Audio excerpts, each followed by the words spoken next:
Kind of hard to multitask here. Hold on a second, you guys. There you are. Okay. So here we go. You guys mentioned chapter 42, verse 9. Andrew,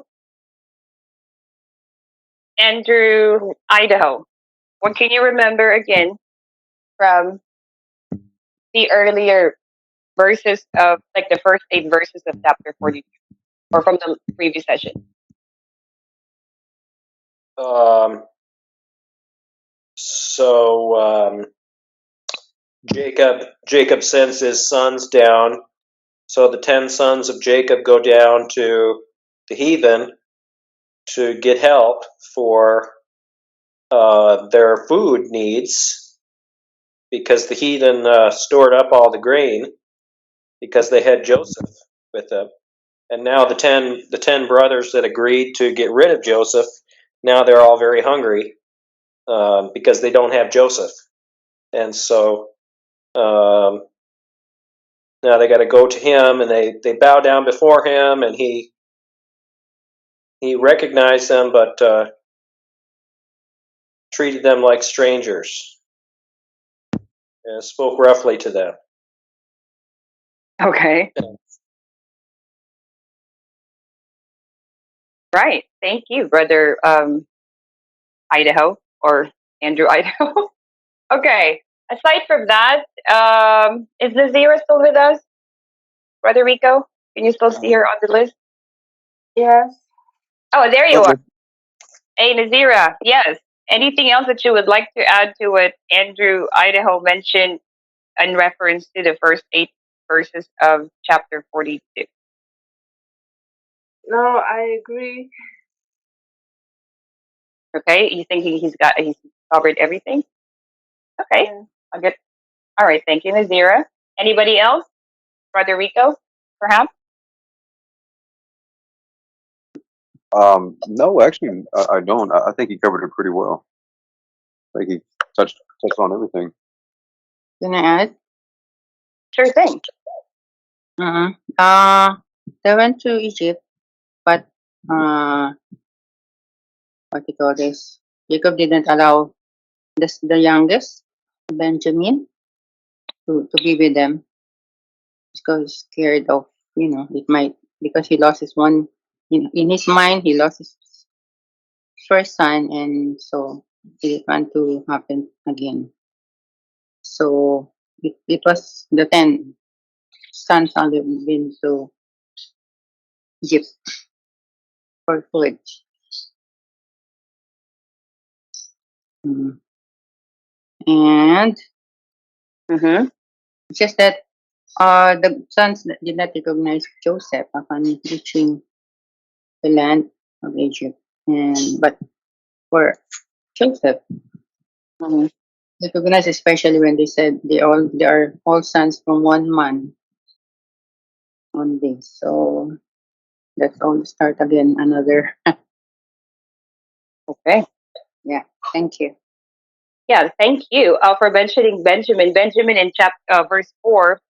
Obviously, I think this is the reason as to why Jacob did not permit Benjamin to go, his youngest son at this point, to go with his brothers to buy corn or food from Egypt, is because he said, lest peradventure, lest LEST in the King James verbiage, it means to prevent. Peradventure means perhaps. So to prevent perhaps mischief or any kind of misfortune might happen to him, on the way or coming back. So he asked Benjamin to stay behind. All right.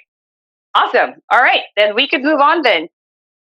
Brother John, could you please do us a favor and please read for us verses 9, 10, and 11, chapter 42. Right. And Joseph remembered the dreams which which he dreamed of them, and said unto them, Ye are spies, to see the nakedness of the land ye are come. Mhm. And they said unto him, Nay, my lord, but to buy food are thy servant come. We are all one man's sons, we are true men. Thy servants are no spies. All right. What are your thoughts? Oh well. Um, uh, Joseph here is he knows who they are, yet he knows they don't know who he is. At least up to this stage, as which it seems to me. Therefore, he's not ready to reveal who he is.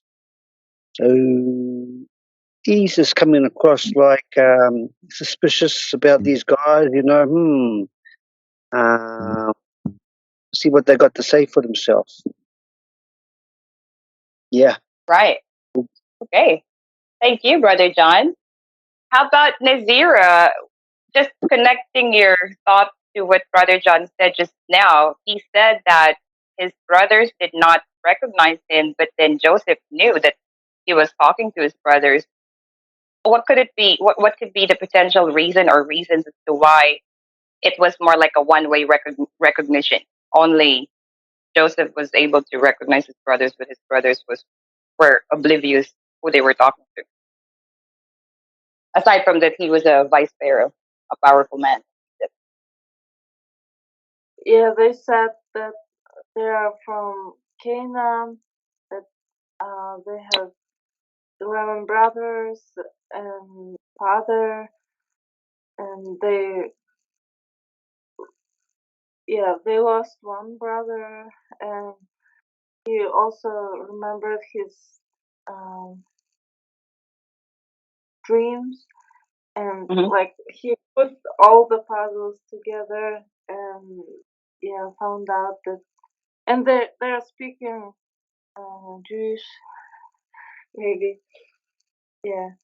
So he recognized his brothers, and um, like now he recognizing the plan of God, like why they had to bow down in his dreams.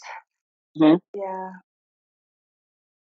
So they are starving, they're dying, and all his uh, sufferings were to save his brothers. Yeah. All right. Thank you, Sister Nazira. Go ahead. You want to continue? Yeah, that's all.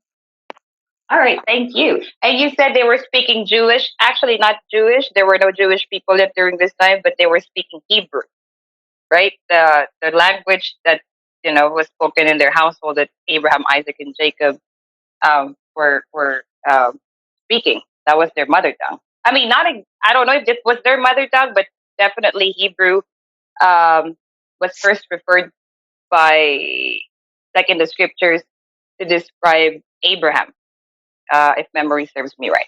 It just means Hebrew means crossover, the crossover ones, the one who crossed over to the other side. All right. All right. Thank you, Nazira. How about Andrew, Florida? Why do you think his brothers were not able to recognize him?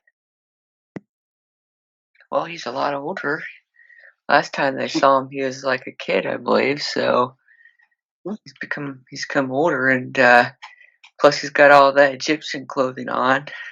Doesn't have their native clothing on anymore, so it's kind of like like a costume party or something. Like an Egyptian for Mardi Gras. Yeah. Okay. Yeah. And I could see why he would do this, because he'd be curious, but he might want to be cautious, because we should show caution, right? Around people that do bad stuff to us, like they did. But in the Message Bible, it uses the word weak spots. It talks about weak spots instead saying nakedness of the land, which is a little bit easier to understand. What do you think? Okay, thank you, Brother Andrew, Florida. How about Andrew, Idaho? When the word nakedness, the nakedness of the land, what do you think Joseph could be referring to there? Yeah, I think he's talking about the soft spots militarily, like the places that are not well defended. Mm, okay, that's potentially one of them. Yes, for sure. Aside from that, though, is there anything else that the word nakedness of the land might be suggesting or telling us here? So the soft spots, so meaning the maybe the unfortified, areas of Egypt, the ones that didn't have walls, fortified walls or something, or didn't have enough military as you guys are, or armies as you guys, as you're saying, Brother Andrew. Anything else? Rico, nakedness of the land could maybe mean also what? I was somewhat going to agree with Brother Andrew. I was thinking, places that the city was vulnerable. Vulnerable. Okay. How Yeah, about go ahead. I don't have anything else. Okay. How about you guys? Would you agree that it could be potentially talking about the resources, the resources of the land? Because isn't it that that's one of the things, right?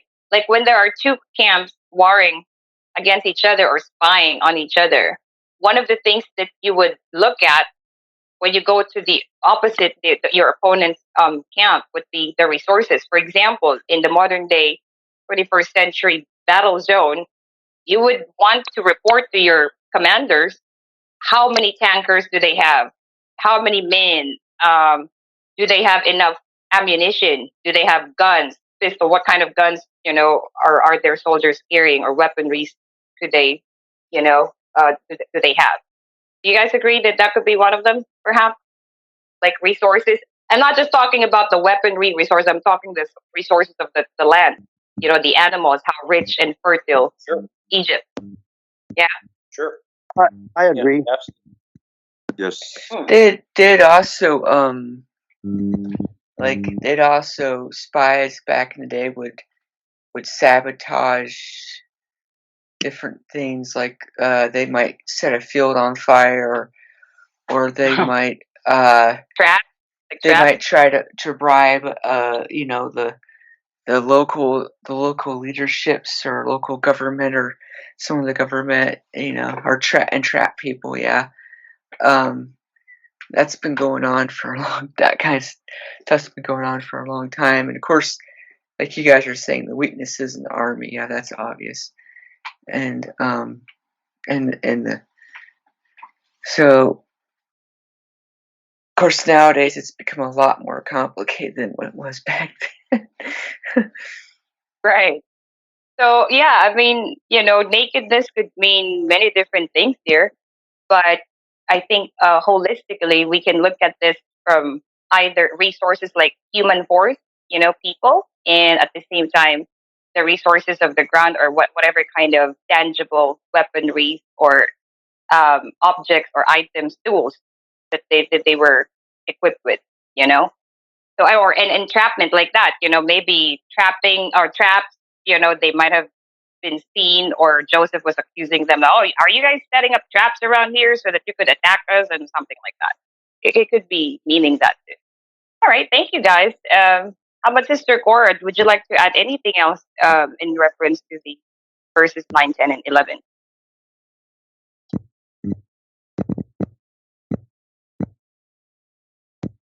Not much to say. It was mentioned already by others. Okay, Um, all right. yeah. Okay. Thank you. And again, guys, there's a buzzing sound. If you guys could hear it, please mute yourselves. So let me call on Brother Rico, unless you have anything else you'd like to add to those verses, we can move on to the next one. Do you have anything else that you'd like to maybe? I was going to say one thing that isn't mentioned is when it says Joseph remembered the dreams that he had dreamed of them, Mm, and it doesn't really talk a lot about that, but I don't remember anybody mentioning that. But basically, he he must have some foreknowledge of some things. And so I think he might be acting in the way he's acting partly because of those dreams that God gave him. And I Mm-hmm. don't know exactly how much was expected of him as far as like if he had to try to remember the dream and then say what he said in the dream and try to obediently by faith, reproduce the dream. I don't know how difficult it was for him or anything, but in Paul's case, he had to be obedient to heavenly visions. He had to see visions of things and be obedient to them. Basically reproduce them, even to his own detriment, to his own destruction. He had to Yeah. be obedient to the heavenly visions. And so, I wonder if that was a similar idea with Joseph, because it says it in connection with what he said to them. It says he remembered the dreams that he had dreamed of them, and so Right. I'm interested in that. I wish it expounded on that more, but it doesn't. Right. And actually, thank you for mentioning that, Andrew.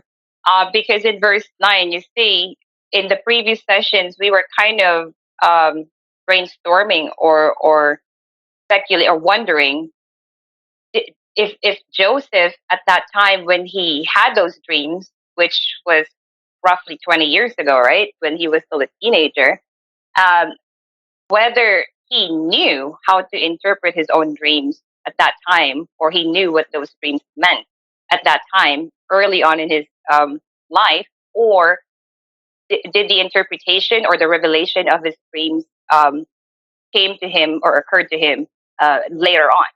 So I guess this is pretty much the answer. So it looks like the revelation or his remembrance of those dreams that he dreamed about 2 decades ago did not even come back to him up until verse 9 of chapter 42.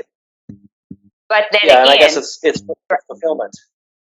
exactly, because now it's making sense to him. You know what I mean? Now he could connect the dots. Oh wow! All of a sudden, I'm the vice pharaoh. I'm in charge here in Egypt, which is what the most powerful nation on earth at that time, because they were the only ones uh, who had resources, grain, and people were coming to them. And then he remembered those dreams. That, oh wow, did I dream of that about the sheaves bowing down, and the stars, the moon, and all the sun, the moon, and the stars were going to bow down to me too. So yeah, thank you, Andrew, for highlighting that. Anybody else? Rico, how about you? Do you have anything to add to that? No, Sylvia, I can't say that I do. Okay. No, or anything, anyone else before we move on to the next verses? Calling once, twice. All right. Okay. I guess we could move on then. So, speaking of, Brother Rico, so could you please read for us verses 12 and uh, 12, 13, 12 and 13? Is that? Sure.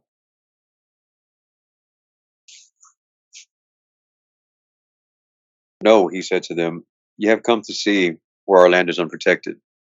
But they replied, "Your servants were 12 brothers, the sons of one man, who lives in the land of Canaan. The youngest is now with our father, and one is no more." Okay. So In definitely, your, huh? go ahead. In your Yeah, version, verse 12 says unprotected instead of the word nakedness, because in the King James it says nakedness. So in your NIV, is that NIV, by the way? Or you just, yes, okay. It says unprotected. Yeah? yes. All right. Okay. What are your thoughts? Well, in the previous verses, Joseph keeps calling them spies, and you can tell that they're pretty scared. They're in this place, where there's a lot of power there. Even with the position that Joseph has. So if they say that they're spies and they're spies, they can just have them turned over, thrown in prison, or killed. Um, Hmm.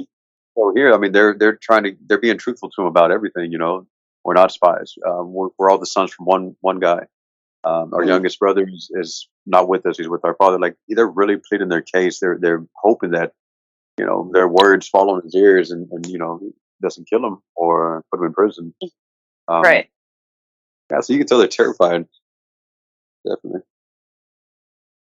Although Joseph was pretty much still in character, still playing a character here.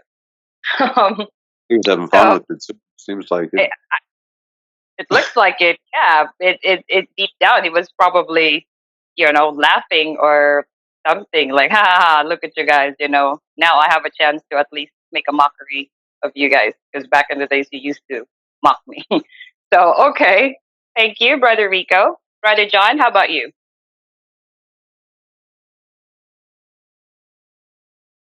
I agree with Rico. Yeah, they were pretty frightened at that stage. I mean, they didn't have to go as far as talking about the youngest son, etc. Mm. They did so. They're giving as much information as possible, even more, so that they, potentially, are able to survive their journey and their encounter with this here king, or this here, not king, but this particular person of high status, which is, of course, their brother, which they don't know about. Yeah. Mm. All right. Yeah, they were obviously very, very terrified because they were in Egypt. They were talking to the vice pharaoh. A lot of peril, a lot of stuff could, harmful things could happen to them. Their father might not see them anymore if they were imprisoned or executed. So yeah, thank you, Brother John. Sister Nazira, how about you? Any other thoughts? Yeah, I think Joseph still testing them. Are their Mm. um, hearts changed, or they're still same? And before they sent kind of sent Joseph to Egypt to die, but now they're coming to Egypt to For help. have a life. Yeah, yeah, for help. Yeah, to survive. And I think if they are still same as before, they would send Benjamin alone. Maybe, I don't know. But Mm. now they're coming by themselves, and yeah, And they're doing all the work. Yeah. pleading their case. Yeah. All right. Thank you, Sister Nazira. How about Sister Cora? Did you see the irony here? The contrast between how they treated Joseph before versus what the situation is now at hand in front of them? Sorry, I cannot follow the answer, the question, please. Like, can you see the irony, the contrast Mm, between, how they treated Joseph 2 decades ago when Joseph mm, was just, one of them in their father's household versus now, their relationship with Joseph at that time and Joseph's relationship with them at that time, and then mm. now, the current situation. What is the big, big difference? Which actually, Sister Nazira pretty much already covered. But could you think of any other ways to explain that? Uh, Based on their actions, they are pleading for, for food to survive, as if, mm, and also they keep existing of they are from the right, they are the sons of the right man, and guarantee Joseph that they are not that I mean that is their basis for them to show that they are not spicing the plan, and and I as I because I encountered this one before that deep inside Joseph, I think he's tearing he just don't show to the brothers that you know that he's sad of what is the relation between them now because based on the dream they were bound for food. So and also when they mentioned the youngest son not with them, the more he felt bad. So and I think that's all. And the next verses which will be mentioned. All right. But thank you, Sister Cora. Thank you, Sister Brother, Fred. you're welcome. Andrew, Florida. In terms of Benjamin, actually, the name Benjamin was not mentioned, but the mention of their youngest brother. Do you think that's a little bit of a TMI? Too much information? A slip of the tongue? Freudian slip? What? Yeah, I think it is. Why do you think so? You know, they didn't really have to tell him all this information. They could have just said that they were brothers and they were from Canaan, and that their father, maybe told them what their father did. Mm-hmm. He's a shepherd, and he's not. He's pretty independent, right? And that kind of thing. But they mentioned it. Of course, maybe they. And again, maybe they got used to saying this because after what they did to Joseph, they had to deal with the guilt of just destroying their father's heart, just hurting him so much that they got used to saying this about their about their family. Their sibling. Yeah. That's a good point. Thank you, Andrew, Florida. How about Andrew, Idaho? Do you agree? Or do you have any additional, maybe speculations as to why they might have even mentioned? Because Joseph did not ask about their other brothers. There's no question. There's no mention that Joseph asked them. Do you have any other brothers? Not yet. Later it will be mentioned. But as of right now, why do you think they just threw that youngest brother in the picture? Yeah, I don't know. Yeah, I think that they probably were nervous, from what I can tell. But one thing I was going to throw out there as a mention is that this idea here that just as Nazira put it, that the 10 brothers once sent Joseph to Egypt to die, and now they're coming to him for life. It's a perfect match with the story of Christ. It's a perfect match because God sent Christ to the earth to die for us, a long journey, a long southward journey from far above the highest heaven to die, and now all of us, all the Christians, are coming to Him for life and for bread. Mm. Right. Thank you also for mentioning that. Another similarity, Joseph foreshadowing the likelihood or likeness of Christ in this equation. Because as you said, Brother Andrew, we now as believers, actually, whether you are a believer or not, obviously, if you are a believer and you recognize that Yeshua or Christ is the one who died on the cross for your sins to redeem you so that you could have eternal life or salvation.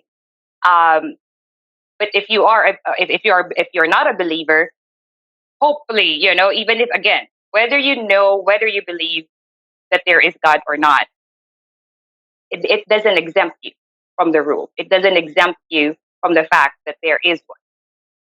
So in the case of Joseph, this not just his brothers, but the people, everyone in the world, right? Because everyone in the world was experiencing famine.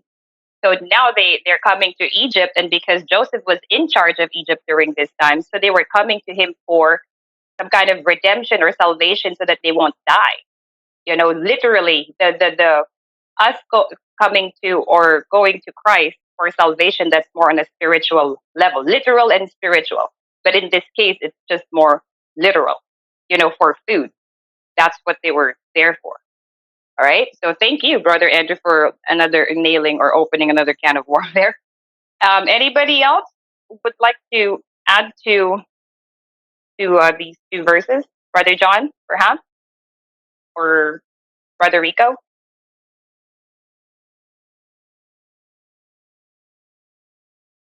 Uh, No?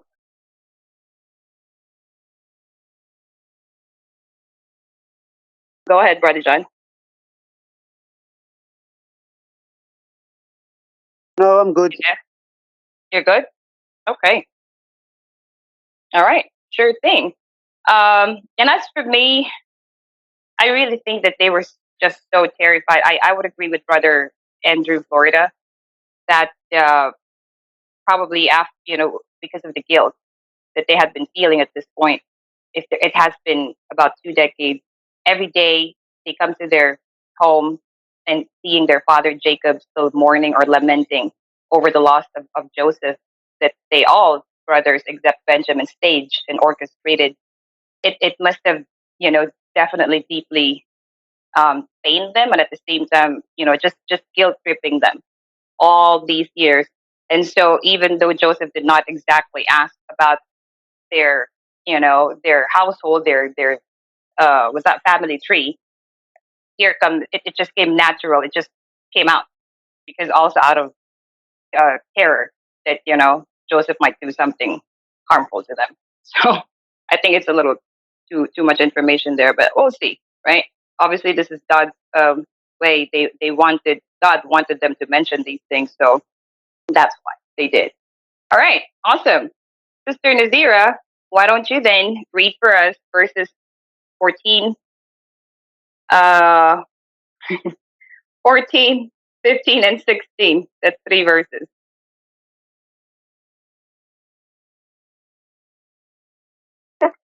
Okay, yeah.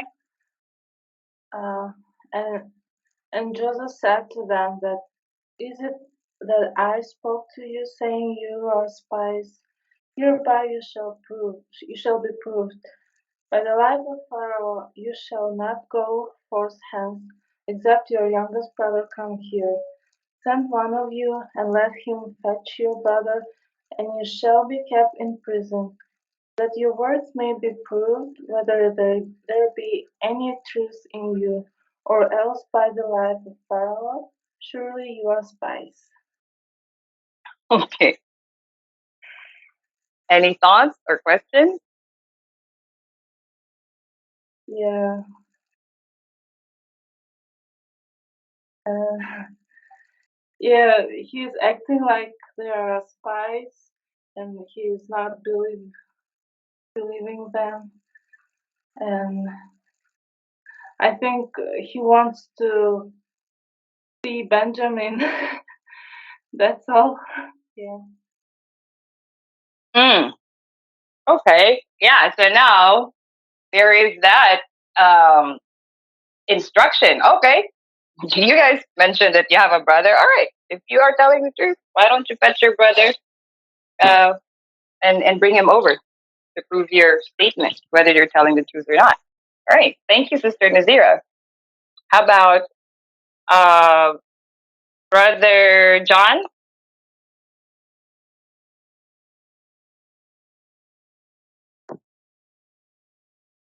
Uh, yeah. Um,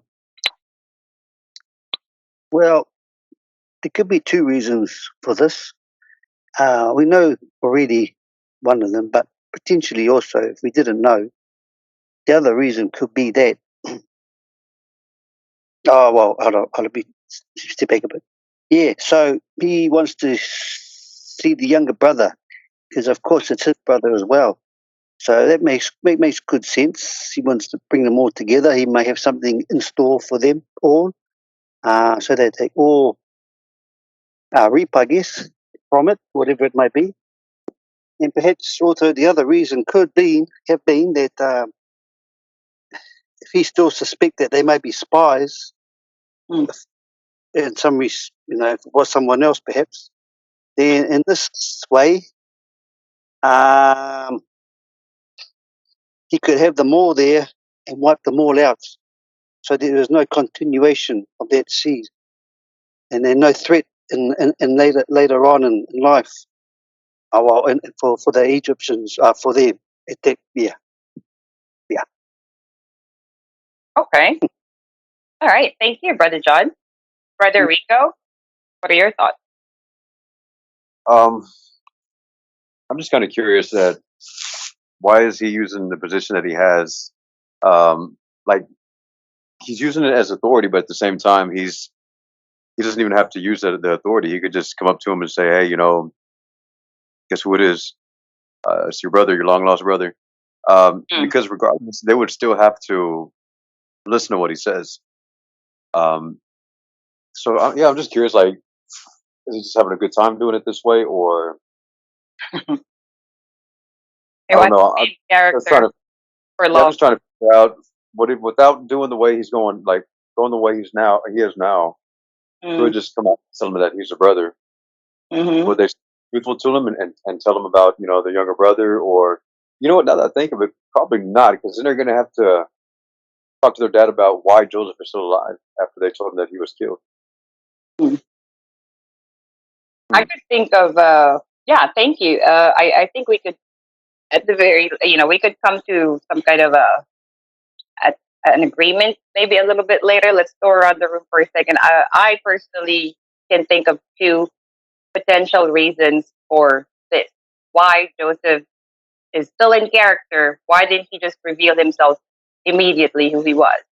One of them actually was already mentioned by one of you guys, but I'm not going to name any names. So let me pick, I'll allow you for you guys to figure it out. Sister Cora, what do you think?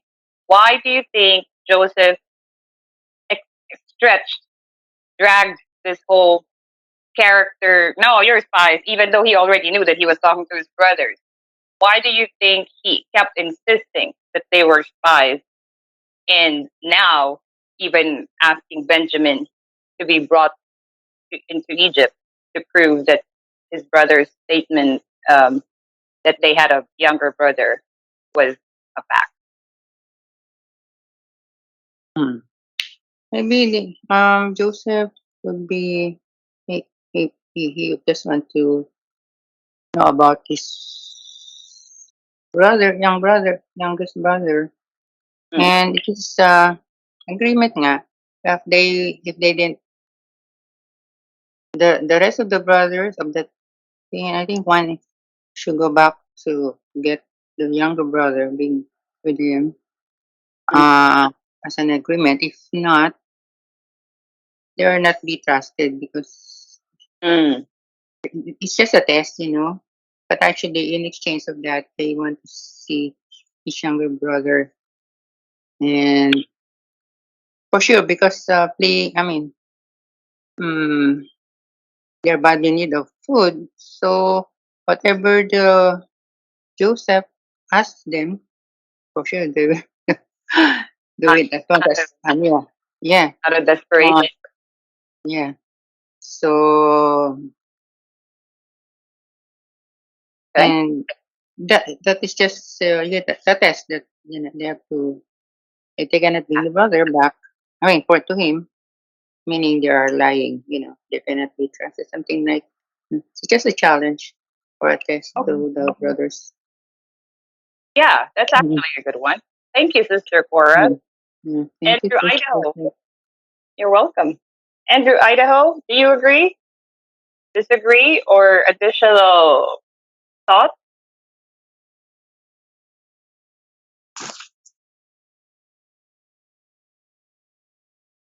Why was Joseph still not revealing who he was to his brother? What was his intention? Andrew Idaho. Mhm. Is he still there? Rico? Can you still see him on the list? Or I'll No, I'm not. I'm not seeing him right now. okay, he might have dropped out, but he might come back in a second. Andrew Florida, how about you? What could potentially be going through Joseph's mind here? Um, like she was saying, he wanted to test them, but you also have to think that yeah, if he told them he was their brother, Mm-hmm. then suddenly he's put on the spot where he has to make a lot quicker decision on how he's going to treat them. Because even though he was in such a high position, it's kind of like, and plus also,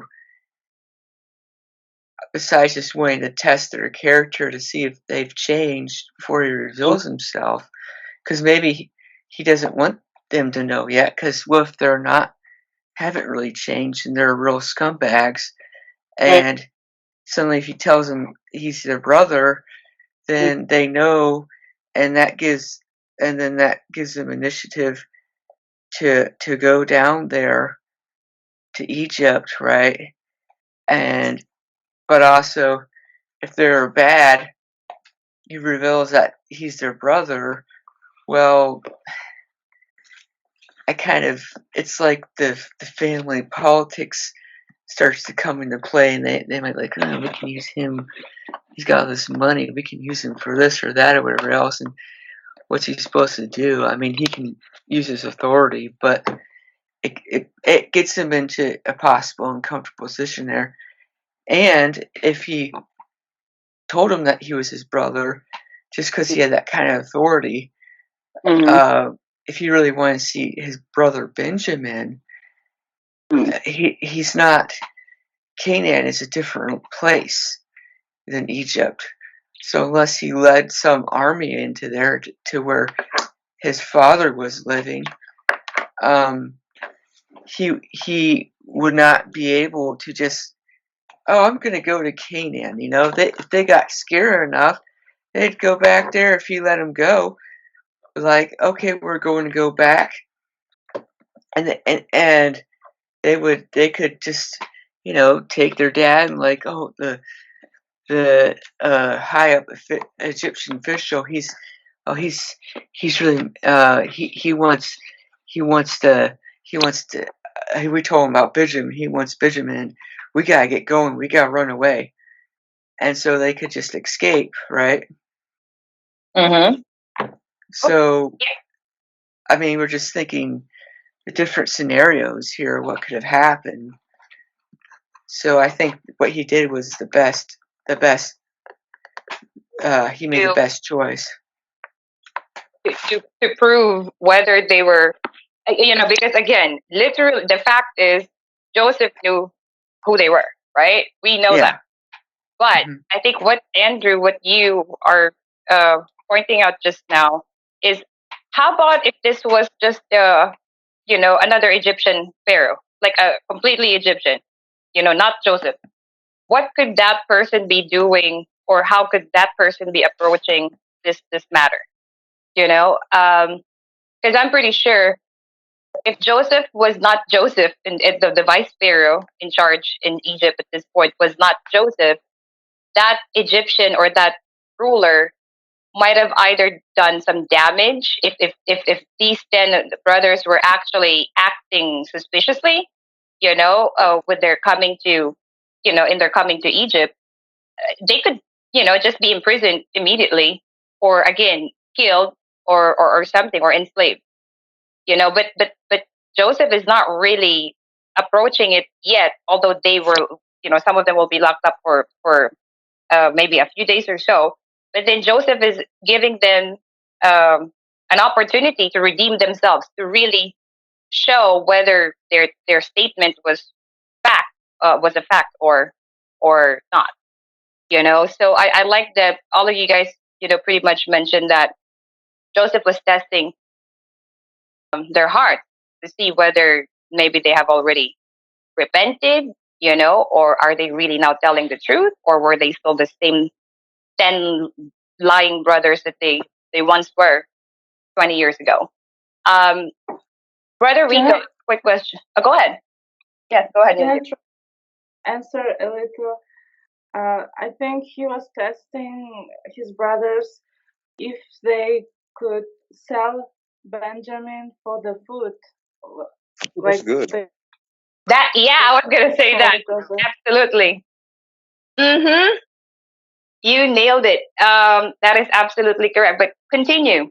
Do you want to further expound on that? Yeah, that's all. Okay. So Rico, you jumped in on that. Why do you think that was a brilliant insight that she shared there? Oh, because it's pretty much the same thing that they did with him when it came to them the merchants whenever they were passing by. They happened to see them in the distance. They pulled him out of that what do they call it, like that whale cistern, then sold it to Yeah, them as they're on the way to all the way to money Egypt. out of him. So I think it's kind of like just to be like a remembrance to them, to really bring to that day, that moment, um, of that horrible thing they did by selling their brother into Mm. slavery. So they Kind wanted. of like getting your back kind of thing. Right. So Joseph may be potentially one of his motivations here, or one of his reasons was because he wanted to now see whether they were going to do to Benjamin what they did to him 20 years ago, roughly.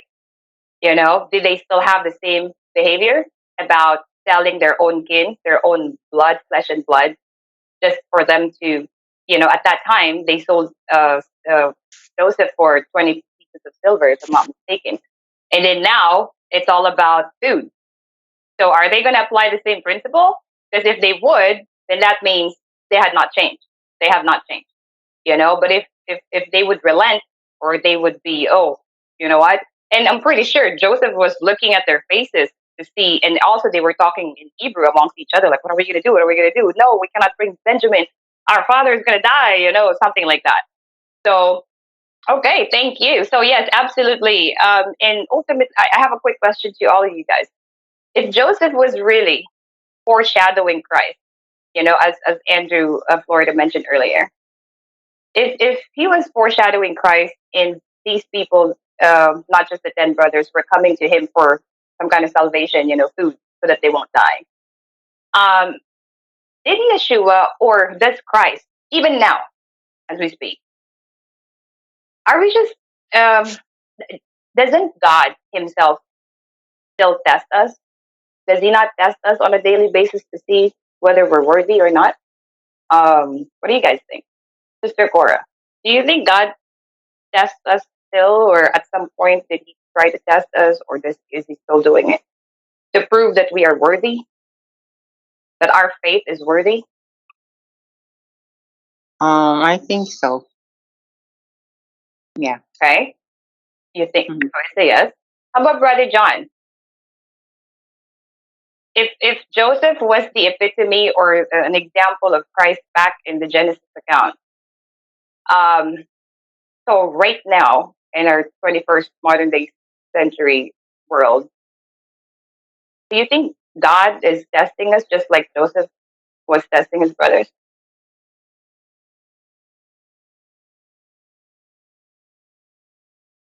Brother John, you there? Yeah, potentially. Yeah, Okay, so it's a yes for you too.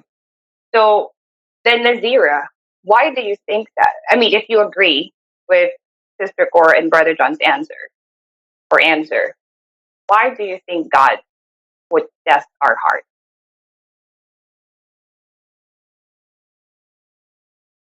we have If you To agree, to see how faithful we are.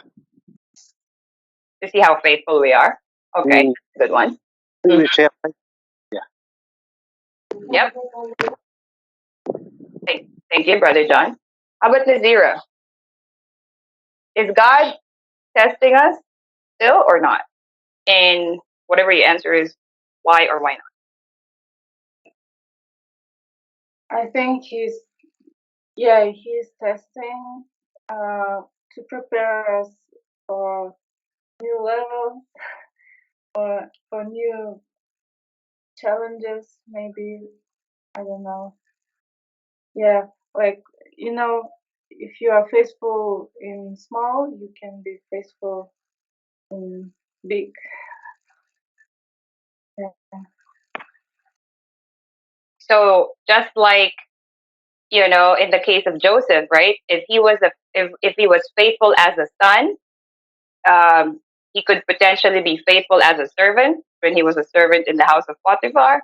And when he was given charge by the warden, the prison warden, he could also be trusted as that, like, over his inmates. And then now in Egypt, he's also, Joseph's also proving his worth, whether he's worthy to be vice pharaoh, really, or not just to the pharaoh, but to all the land of Egypt and to the world now. Thank you, Nazira. So, Brother Andrew, Florida, in Rico. And again, TJ, if you are there, just feel free to jump in whenever you're ready. He's Um, not. he's not there? Okay. So, Rico, how about you? Is God testing us? Is he testing our heart, and why? What's the point? But I don't think that. I think when God tests us, I don't think He's doing it for His own personal gain. I think He's doing it for our own gain. By doing so, when we get tested, it takes us a little while, but some situations we catch on quicker than others. Okay, I feel Mm-hmm. like I'm being tested right now. This is what I'm going through. Okay, so what's the lesson to get out of this situation? How can I prevent this from happening again? And how do Mm-hmm. I get out of it now? Instead of cursing and trying to fight somebody or tear stuff apart. Um, that test is where we get our strength from. That's where we get our faith, our obedience, our focus. You get all these wonderful gifts uh, from being tested. I've heard in church sermons quite a few times. They say if you want to work on like getting your faith even stronger, just ask God to test you. They say that it's kind of like whenever you ask God for something, he'll give it to you. But in this case, it's kind of like you're asking him Mm-hmm. that you want to further your gifts as far as what he has given to you. But yeah, I think it's more for our acknowledgement, for so that we'll be able to realize where we are exactly at that moment. If we're in a good spot, if we're in a bad spot, um, Mm-hmm. maybe it's probably getting thrown a lifeline to us. Also, maybe we got a little too far away, and that's when a lot of these tests I feel is when they come in is whenever you're starting to stray away. Right. So, thank you, Brother Rico. Brother Andrew, Florida. I don't know Sorry, about can your. I add also? Sure. Of course, Nazira. Go ahead. I think about forgiveness. It's also we have to like forgive others, but we should also check their heart. Mm-hmm. If other person who offended you uh, didn't change or haven't changed their heart, and just Mm-hmm. say, "Oh, okay, sorry." So even you forgive or not, it doesn't make sense. But if you see that they're humbled or really repented, Mm-hmm. yeah, I think you can. Yeah, I think it's better. Yeah, and also Joseph or God also wanted to see not only just okay, just for check like okay, sorry, we forgave each other, but real forgiveness, real repented. Mm-hmm. Yes, Right. that's all. Okay. Well, thank you, Nazira. I think there are actually scriptures in the Bible, even in the New Testament, that might actually prove what you guys have said so far. So I just wanted to ask real quick, Andrew, Florida. I don't know exactly what you personally believe in terms of the commandments. All right, because the truth is, sadly, we to this day and age, as Christians, as believers, we still do not have the same understanding about the word or the laws, the commandments of God. Whether are we still do they still apply to us, or do they not? A lot of Christians believe that no, because in the New Testament it says we're saved by grace through faith and not by works, as any man should boast. So therefore, the commandments do not apply to us anymore. While other Christians believe that the commandments are still intact, are still in place. Now, Brother Andrew, Florida, what do you think? Do you think that what does Christ himself said in the New Testament, or what does the New Testament say about um tests, about lawlessness and all that stuff? Is there anything that stands out to you in the New Testament scriptures? Well, in the book of Acts, Mm-hmm. when the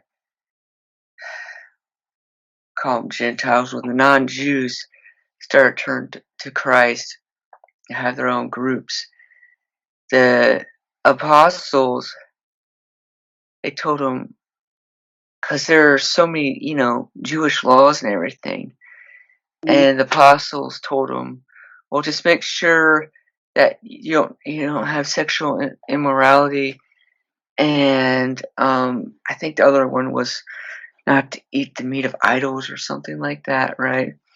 Sacrifice to idols, yeah, or Sacrifice, yeah. You have to look it up, but I'm just trying to go through my memory here. So in in the Bible, you see the commandments that because if you go to a Kabbat center or a synagogue, the biggest thing for the Jews is to keep the Sabbath. Yeah, that's what most of them. I mean, you have some more hardline Jews like the Hasidic who have lots and lots of laws they want to follow, and actually, it's funny because the Hasidic is a newer movement, but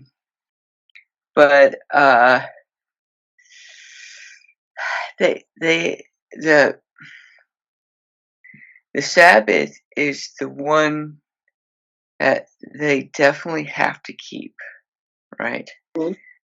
And so also, we don't have to do a lot of the feast days of feasts and the religious holidays or whatever that the Jews did. Paul talked about that in the New Testament. Some people about people's convictions and so forth, and I feel like plus in I can't remember where it was and I think it's in Exodus or Numbers, but God did talk about that all those laws that were made, that eventually the Jews or the Hebrews were going to disobey Him, and they would be knocked out of the land, and then from that point on, they wouldn't follow those laws anymore. So, and they wouldn't be required to follow them, and they wouldn't, it's like. Hold on. Did you say they were not required to follow them anymore? Well, I might use the wrong wording, but they wouldn't be following them anymore in the new land. Right. The commandments that are given by Moses were made for the Jews when they were in Israel, not when they were outside of Israel. That there's a big difference there, because there are certain of maybe I should rephrase that. Because when you're in when you're in your land, you have the power to administer your justice. So the punishments for that were in Exodus and Numbers that were in the Bible, the Torah, right? Those were for them to follow while they were in their land. But when they're outside of their land, are to not follow, but to put forth the punishment that's in there. You get what I mean? Because God knew that when they're outside their land, they won't be able to prescribe those punishments anymore, like as Moses had gave them. You see what I mean? Like Hold if on. you Let's address that because this is getting bigger and bigger. It is actually there is a reason I stopped here in these three verses because there is a lot to this than meets the eye. All right, but I just wanted to ask you guys because you see, we Christians nowadays we are so divided. All right, some of us, like I said, do not even believe that we are still under the law because of what the Apostle Paul says about us being saved by grace and not by faith. I'm sorry, by grace through faith and not by works. Right now, so some people don't believe in that commandment and commandment keeping anymore, while others, it's also split into two groups. So the ones who believe that we should keep the commandments, some of us believe that we should keep all the commandments except the Levitical laws on animal sacrifices, while the others are convinced that there are no more even 10 commandments. There's just two. Okay, so no more 603, no more 10, just two. So there are varying understanding or interpretations about commandments. But for one, I just wanted to address something here in the book of Isaiah in verse and I think I'm showing it to you guys. Am I? In the book of Isaiah, um, I'll get back to that in a second. There is a mention there in the book of Isaiah that we should be the light to the nation. Now, you mentioned, Brother Andrew, that the laws were given to the Hebrews, so for them to keep while they were in Israel or in the land. But here's the thing: so if that were true, why in the book of Isaiah, all right, is mentioned that we have to be the light to the nations with S? It doesn't say the nation of Israel only. It says be the light to the nations, meaning whether even if you're outside of Israel, you have to represent God and be a light to them. So if you are living in a place, for example, even if you were thrown in prison, look at Joseph, right? Take him as an example. When he was thrown into the prison, he was the only Hebrew there, and he was probably the only true believer and servant of God. What did he do? Did he allow for that to affect him, the inmates to affect his faith and his relationship with God? Of course not. He actually represented God in the sense that he behaved himself. His demeanor was good. He was he became a trustworthy um, servant and also an inmate. That's why he was placed in charge by the warden, prison warden. yes, but you missed my point. My point was that they were not able to. Okay, I will address. Okay, when you have laws, these are laws. The laws that were in the Torah. These are laws. In order to have laws, you have to have what you have to have. You have to have a government in order to to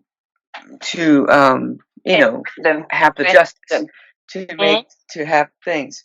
Now, what I was saying was not that they were not supposed to still be a light and to try to do what's right and that kind of thing, but that they would not be able to have a government. They didn't have a government So Joseph at that time, it's a perfect example.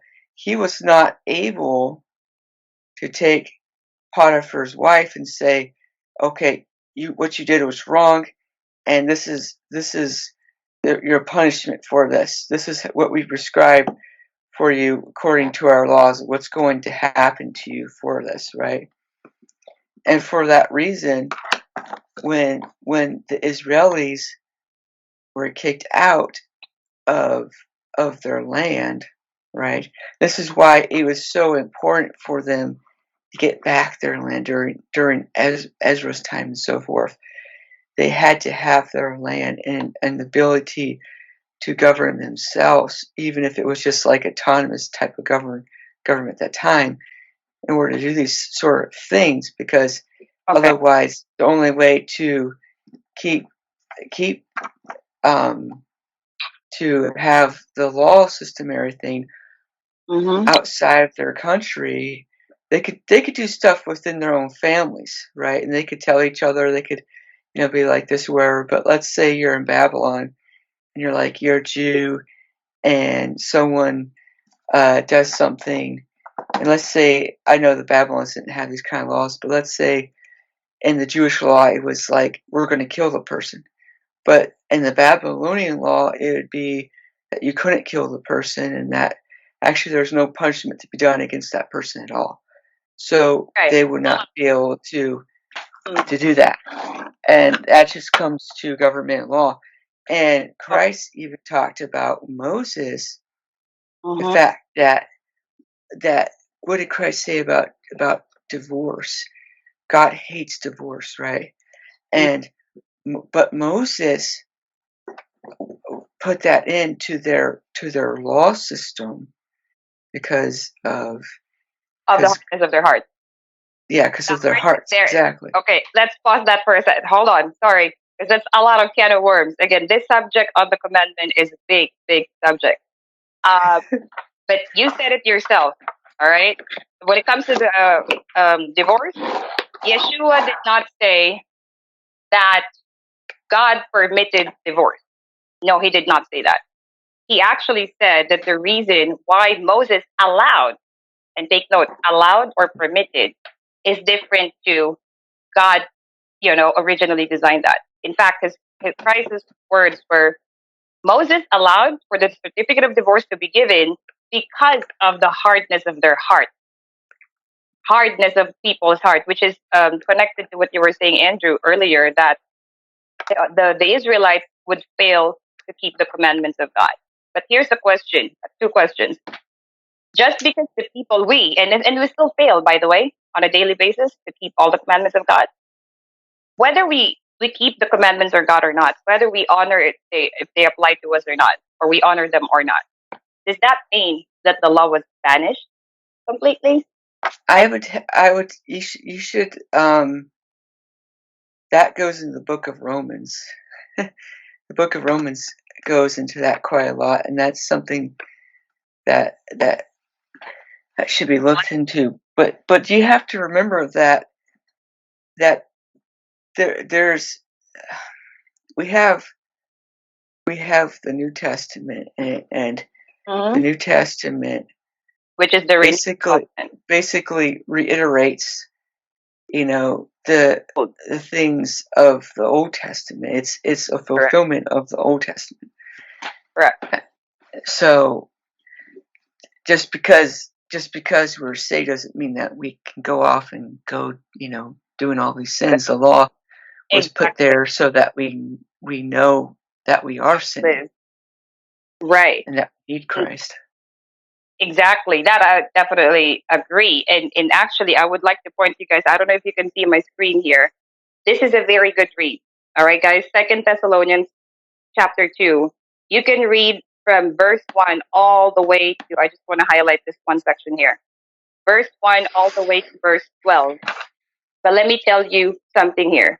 Right here it says in verse 11, for this reason, God himself, sends them a powerful delusion so that they will believe the lie, and so that all will be condemned who have not believed truth, but have delighted in wickedness. When you say wickedness, lawlessness, or iniquity or sin. This is in the New Testament. So what I'm saying is going back to Joseph. I don't want to go step out of context too much here, but if you guys are correct about the unanimous, you know, thoughts on whether Joseph was testing the heart of his brothers or not. Well, guess what? If Joseph was foreshadowing Christ and Christ is our savior, all right, don't you guys think that Christ himself and God the Father are also testing our hearts in the sense that, you know, this is the reason as to why Christ said, just because you cast out demons, you know, Lord, you know, did we not prophesy in your name? Did we not cast out demons in your name? And Christ will look at them and say, you know, depart from me, you workers. I never knew you, you workers of iniquity. So, meaning not all of us who say we believe in God or I know of God would actually enter the kingdom someday. Just because you say, oh, I'm a Christian, it doesn't, you know, bear weight as to whether you are a true believer or lukewarm or maybe a fake one, you know? So otherwise, why would Christ say that? You know, depart from me, I never knew you, you workers of iniquity. And iniquity means lawlessness. So law is still in place there. You know, otherwise he would just say, oh, yeah, come on, welcome to the kingdom. It's okay. You're lawless. Come. You know, you're invited into the New Jerusalem. He didn't say that. And so, anyway, God Himself will send a strong delusion, powerful delusion, that even the very elect, there's actually another scripture, but I'm not going to open that now. Even the very elect, meaning the saints, could be deceived, you know? So we have to be firm on our faith and make sure that we know what we believe in and we know who we believe in, because I think we can all agree that what's happening in the world right now, though difficult, things are going to get more difficult and challenging towards the second coming of Christ.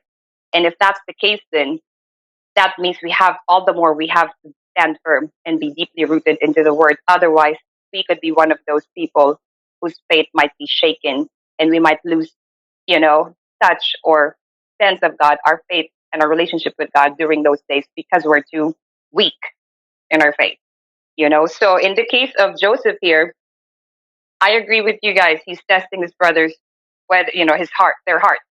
And at the same time, in my opinion, the reason also he brought in Benjamin into the equation, because they were also the one who mentioned Benjamin in the first place. I think because Joseph saw an opportunity to have a reunion with all, not just 10, but 11 brothers of his. Obviously, he was not going to detain them forever in prison.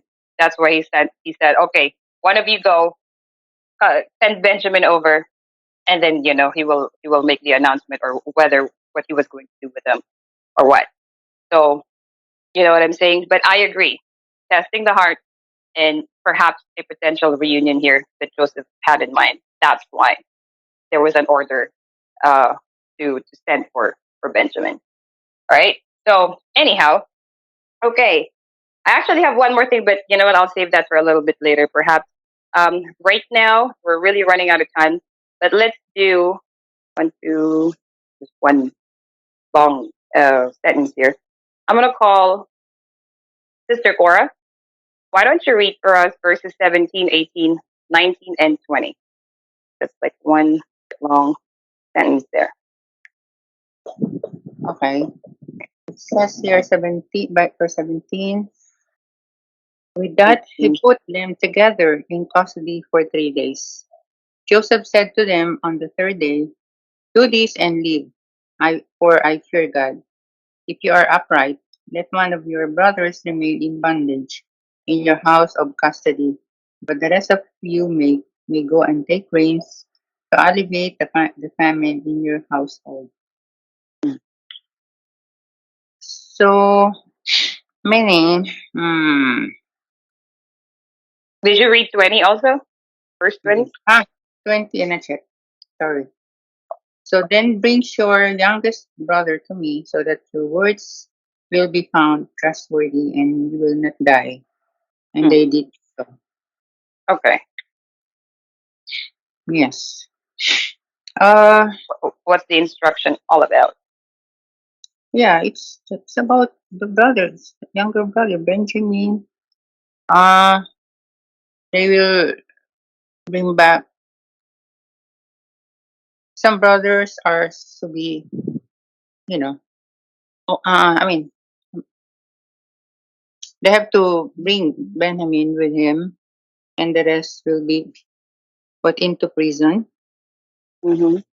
Uh, for 3 days. Uh, actually, this is against the will of. I see. And my feeling is that Joseph is actually against his own will to prison his other brothers. It's just that you know.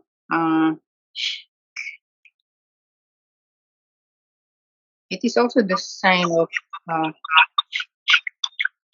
uh, not only the challenge. It's the, of course, if you are in prison, the more you are afraid of. You don't know what's next. So, and the challenge is, in exchange of Benjamin, unless or else if they cannot bring back Benjamin, they're not really. I mean, they're not No food, trust. Sorry. no food for them. Oh yes, I mean, they're not trusted people like that. So, the more they bring back, they delay the bring, bringing back Benjamin, the more they will stay there. So, but mm, that is just a challenge again. Same. Uh, exchange of their freedom, bring back, make sure that, you just want to make sure maybe aware of the condition of the brother because they are blood brothers, right? So, and maybe Joseph is also not naturally assuming that the brother is still alive because, what happened to him might, what they did to him may same thing with the brother. Remember, they are the brothers from one mother. No, from one mother, not one mother. They had different mothers. No, no, no. The mother, I'm talking of from Reuben. Oh, Benjamin. Rachel, you Ben, mean? Yeah. Benjamin is from Raquel and Joseph, but I'm talking of the blood from. The other Uh, brothers had yeah, three mothers, so they yes, had the not one. 10 that. Yeah, they I had think, different. yeah. Right. So maybe you just want to know if the brothers is in good hand. So Israel didn't want to give them what they need. It's just a challenge. Right. So the more they delay it, the more they delay to be in prison for longer Okay. time. So and I don't see anything bad on that. And also, uh, I have something in mind regarding the verses of the new and the old. If your question was, is it applicable? Does it apply from the new to the old? Mhm. I just cannot remember. I keep looking at it, the exact Bible verse or chapter referring to the word of God is for life. I mean, Eternal. uh, eternal and Perfect. unbreakable, something like that, or can be changed. It's just that I cannot really find the exact Bible verse on that. But that reminds of because of the Sabbath application of Sabbath that Mm. there's a Bible says that Sabbath applies up to the end of time. Yep. It says generation from generation to generation. Yes, Something end of along time. the line. Yes, that's right. That's always remind me of. That's why I do that now. Since you remind me Yeah, and thank you for somehow. mentioning Thank you for mentioning that, Sister Cora. Generation, my ultimately, you guys don't have to answer, but this is a rhetorical question. Tell me if generation to generation meaning everlasting or eternal, or does it have an expiration date? Because if we're going to take the word of God literally, I think generation to generation means all the generations to come, not just 10 generations, 20 generations, and then it stops. You know what I mean? So is there any other way to put generations to generations into order, or the meaning aside from everlasting? My personal opinion, there is no other way. It's either generation to generation means everlasting, or God was lying, and I'm not prepared to say that he lied about that. So thank you, Sister Cora, for mentioning that the word of God and his law obviously was his word, or his word. So therefore it's perfect and it's eternal. It's nothing and no one can change that. Not even our rebellious behavior. So yeah, thank you. How about Brother John? Do you agree that about that, or any comments on those four verses that Sister Cora read just now?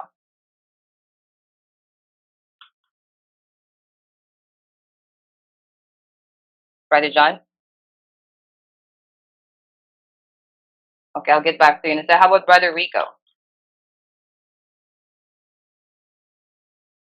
You said can you repeat about the generational curses? No, I think it's, that's just a side additional comment, because Sister mhm. Cora commented on the law of God, or the word of God, being perfect and eternal. So you can either add to that, or you could comment on verses 17 to 20. Okay. I'll just do the verses 17 through 20. Sure thing. Um, Again, he's not breaking away from the strategy that he's using on them. Um, I think the minute he said that he called them spies from the very beginning, he's seen the fear that he put in them, and then the more that he's doing it, the more they become fearful of him. Um, so I just think it's pretty fun, that he's getting to have fun with his brothers right now. Um, but also, I don't see it like that's them having to worry, even though they don't know that that's their brother. Um, it's a simple plan. They lock one brother up, the other ones go bring the other one back. Um, I don't know. I don't know. It's a little bit of a confusing situation, like why they're still so terrified if that's all they have to do. He even says on here, I just want to make sure that you're not spies. You're not trying to scope out my property. Mm-hmm. Um, So your question is, why are they so terrified? yeah, You're, I mean, okay. Okay. I think I'm saying that because I know it's Joseph, but they don't. Okay. Yeah. All right. Well, if we can try to answer that question. Okay, but do you have anything else? No, I don't. All right. Well, thank you, Brother Rico. So, Sister Nazira, how about you? Um, what can you say about these four verses? Or would you like to answer also Brother Rico's question? Was why were his brothers still terrified at this point?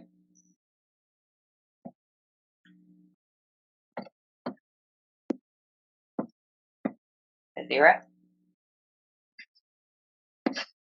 Nazira there? Oh, she said she had a meeting to go to. I just seen it. Oh, okay. She just had a. Chevy, Hmm? yeah. Can I add? Hold on, Sister Cora, hold on a second. Let me go around the room and I'll get back to you, okay? But I'll call you again. How about Brother John? Do you have any comments on these four verses? Not really. Just to say that he had a plan, like they said, plan. Yeah, Uh-huh. to, Would I you want like to answer Rico's question? Why do you think they were still terrified at this point? Oh well, I don't know at this stage. I don't know if terrified was the word now. Maybe they still have doubts Mm-hmm. about him, Joseph. Thank you, my friend. Awesome. Catch you up, eh? Catch you up, brother. And oh yeah, true. I will move. Yeah. Sorry. Look, I've got him. Hey, well done. Yeah, all good. Yeah, man. It's all done. Um, yeah, I don't know if terrified was the word exactly. Now, I would say so at the first instance, but now they see that Jason's got a bit of a plan. Mm-hmm. Um, of course, their lives they're not going to die in a hurry, so they ease that. It'll ease their minds a little. Um, yeah, I wouldn't say he's terrified as such, but I'd say they still have doubts and concerns. But how things are going to play out. Sorry, Brother John, you're fading out.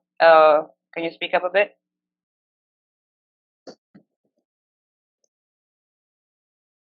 Brother John? I'm not sure if you're driving right now, but okay, I'll get back to you in a second if you have any additional thoughts. How about Andrew, Florida?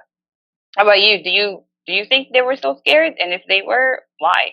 What was triggering that? If they were scared still.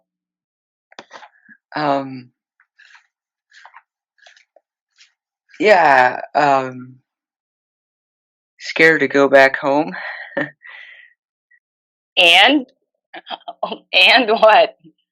Well, I I I imagine they would have a lot of anxiety about how they would tell their father about this. They'd be like, um, what were you supposed to say to him? You know? What would be the script this time, right? Just like they scripted Yeah. their works before. Yeah. Okay. What about your additional input on these four verses? What is going on in your head when it comes to what Joseph ordered them to do? I'm probably thinking, why is he telling me to do this for? Why, why is he Why does it having his, there? why am I put on the spot? You know, why are we put on the spot for? This is weird. Oh my No, but do you think that they were asking themselves, why does why does Vice Pharaoh all of a sudden want our brother Benjamin? You know, we're 10 here. Why can't he just take one of us or something? Why does he now want this other brother who's not even here? goodness. Yeah. That's a good question. Why does he want to see our little brother? One of them, the one, whoever said about, we have a younger brother back home and all this stuff.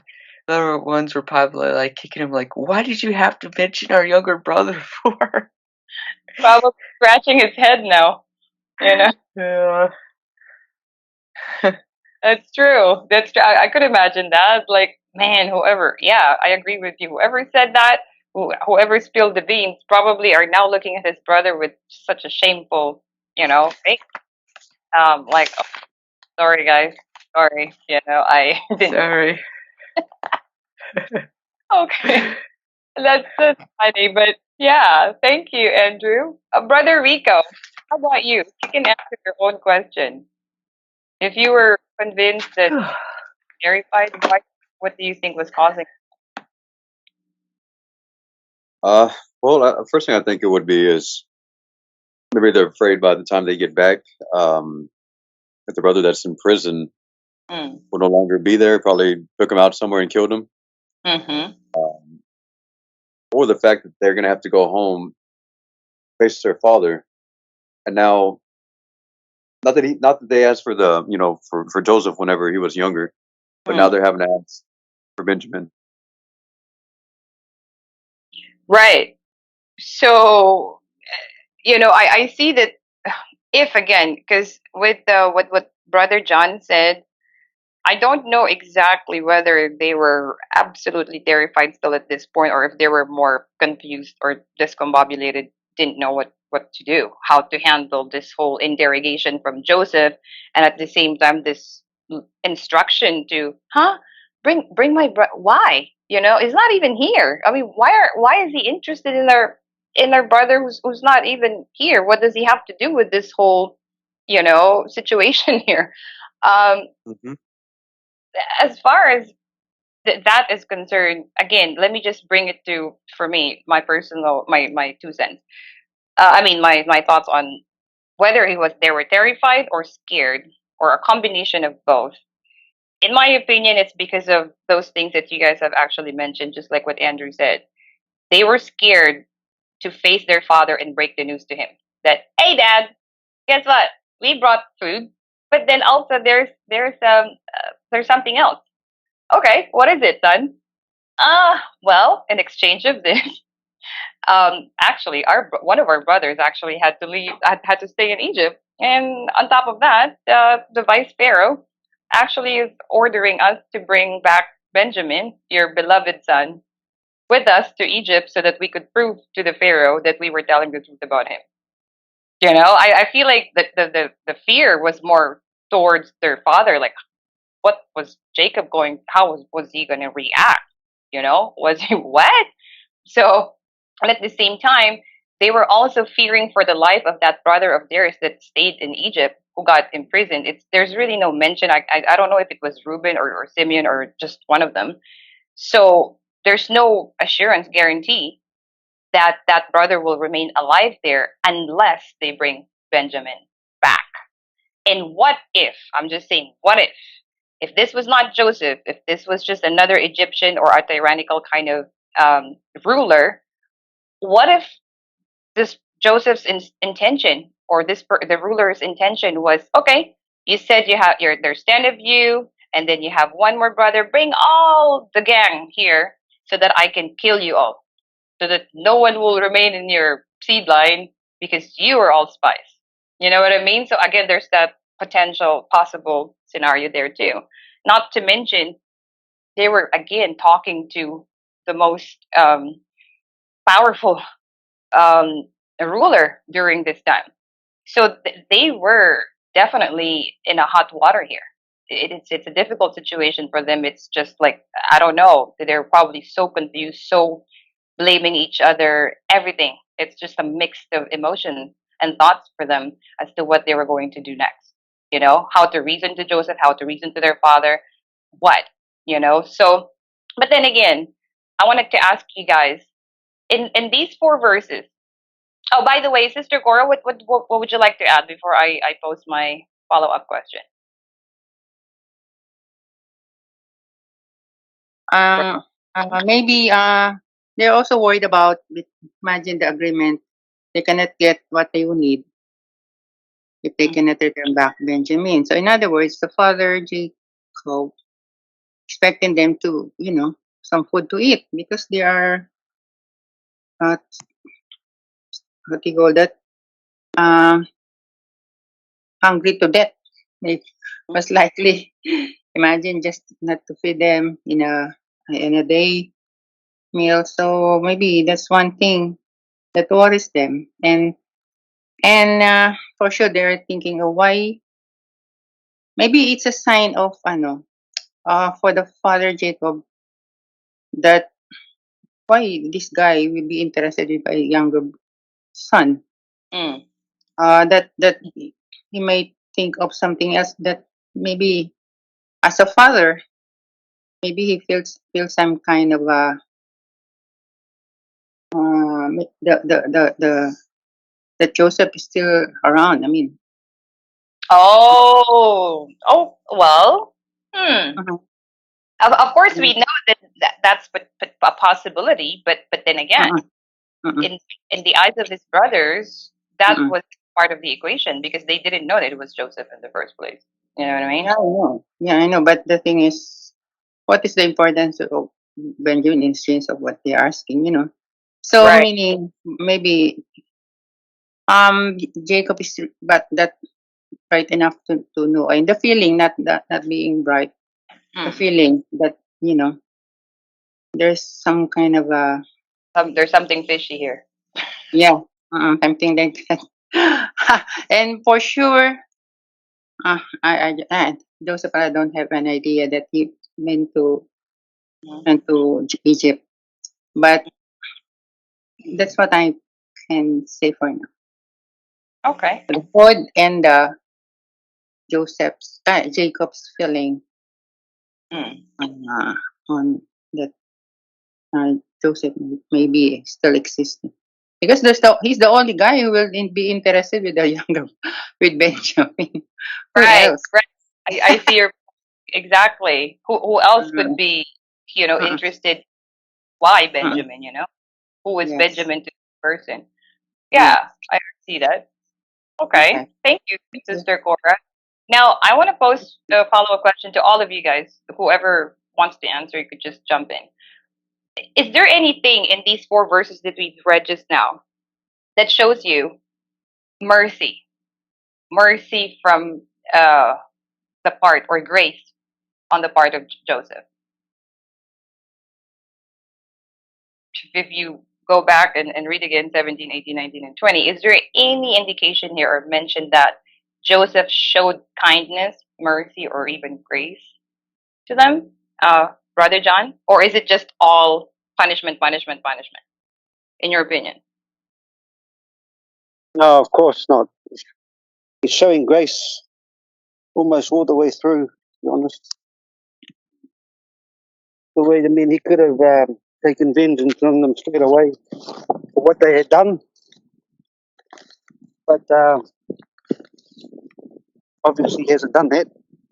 He, showing he's uh, exhibiting the character of God Hmm. and showing favor. Hmm. Or maybe some kind of sympathy or pity, at best. All right. Thank you. So, yes, there is, okay, that grace, compassion, or perhaps mercy from the part of Joseph. All right. Thank you, Brother John. How Mhm. about Brother Andrew? Can you point us to, how about you? Do you agree? Could there be something, an underlying message of grace here from Joseph in these four verses only? In where? Point us there.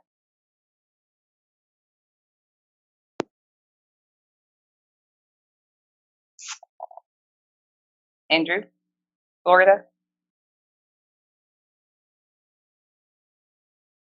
is he still there? Rico, how about you? Is there any line here or statement that might suggest Joseph was not all power tripping? Mm,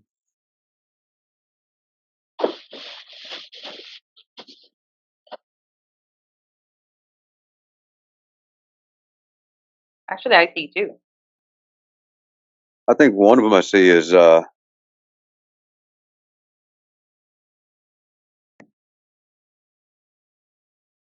one would be that he put all three of them in the ward together. In other words, in the cells together, and then he says, carry corn for the famine of your houses.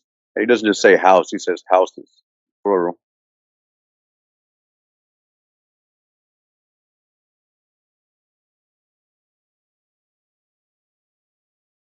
Hello. Right. So, okay. So, what do you mean? So, how do you support that? That was a great, gracious statement or a gracious gesture on the part of Joseph. Well, I mean, if you think about it, you only have to give them for what they paid for. The way they make it sound on in the scripture is that he gave them enough to fill up more than just one house. Um, Mhm. and then you got the three brothers. Anytime you have let's say three cousins get arrested, they're not gonna like put you on the same cell. They're gonna separate y'all. Even if y'all were friends, y'all get pulled over and go to jail together. They're gonna separate all y'all. None of those guys are gonna go in the same cell. So I mean, that's a kind gesture right there. He didn't separate the brothers. He left them together. So I thought that was pretty generous. Right, but that too, there's an element to that too. Not to mention, there's only one man, right? Only one. See, in verse 19, let one of your brethren, so just one out of the 10, stay behind, and then the rest of you could fill up your sacks, bring food to your homes, not just one home, but to your family. However, however much Joseph gave them grain, corn, and all that stuff on their journey back home. And so, yeah, that's one of them for sure. Anybody else? Any aside from that, where else in these four verses do you guys think that Joseph, might have shown some kind of a grace or sympathy or pity unto his brothers? Is Andrew Florida still there, or is he muted? I think he's gone. Okay. Kirby, Andrew Kirby's the one that's still there. I think I think too. I Brother want to John, say that you got to remember that say that. he's already exhibited his character anyway while he was in prison. Mm-hmm. And being in favor with the guard there and with the prisoners as well. So it's not really him to be anything else really. And if he was to be anything else, I doubt if he'll feel very comfortable with himself about it. So he's just being true to himself and who he is and how he operates. He's yeah. Right. Right. And also, I'd like to confirm also what Brother Rico said just now. That was in verse 17, right? When you said like he put them all together into one ward or one room for 3 days, like confinement. Right. So if Joseph was really convinced that these were spies, like why would he keep them all in one room so that what? So that they can plan more, plot more, scheme more? You know what I mean? Usually, if someone was really convinced, a ruler or a boss was really convinced that this people, whose people are sabotaging something, they're going to confine them separately in separate quarters, not in the same room. But here, 3 days together, and then after the 3 days, after those 3 days, Joseph just detained one and let the other nine go, and not just empty-handed. Also, you see, I like that Joseph's just, without saying that he's their brother. I feel like this is like one kind of clue to the mind, to his brothers that, oh, 9 of us were let go, and not just that, he gave us something. And there's another element to this, by the way, which I don't want to spoil yet, but in the next verses we will know that this could be another clue that, oh wow, this man is not just another ruler. He must know something, about us. It seems like he's playing us here or something. So okay, and I also wanted to mention, how about Sister Cora? Any other clue in these four verses that might suggest Joseph was being gracious or merciful?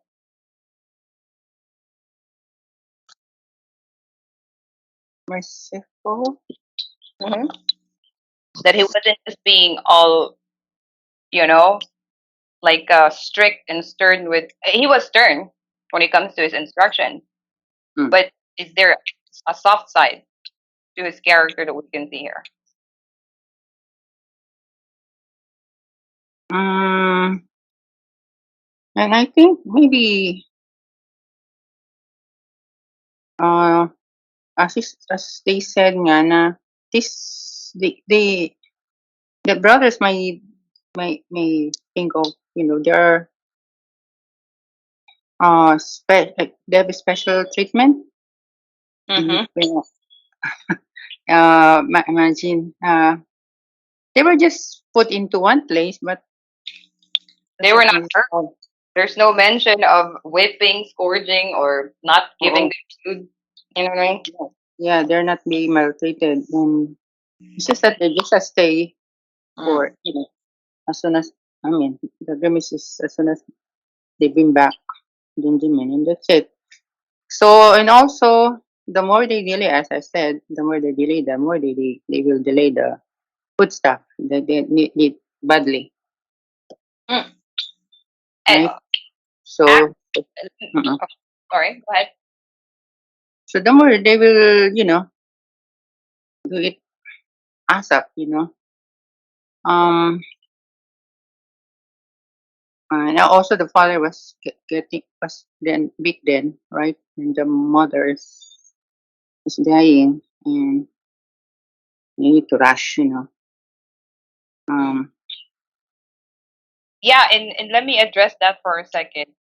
mm-mm, Actually, if you go and look at verse 20, but bring your youngest brother unto me, so shall your words be verified, and ye shall not die. And they did so. So there, mm, it doesn't tell us that if they don't come back after 3 days or after quite some time, after a few days, and bring Benjamin back. It doesn't really tell us whether Joseph was planning on keeping them back in prison or what.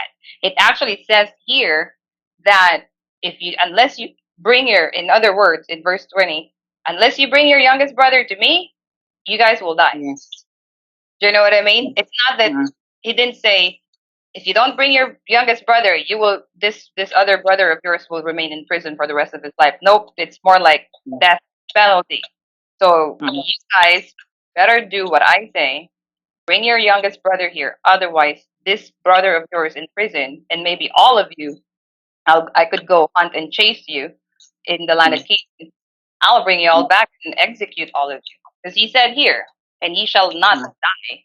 You know? mm, So yes. that's a big order. It's not just life imprisonment. All right. Thank you, Sister Cora.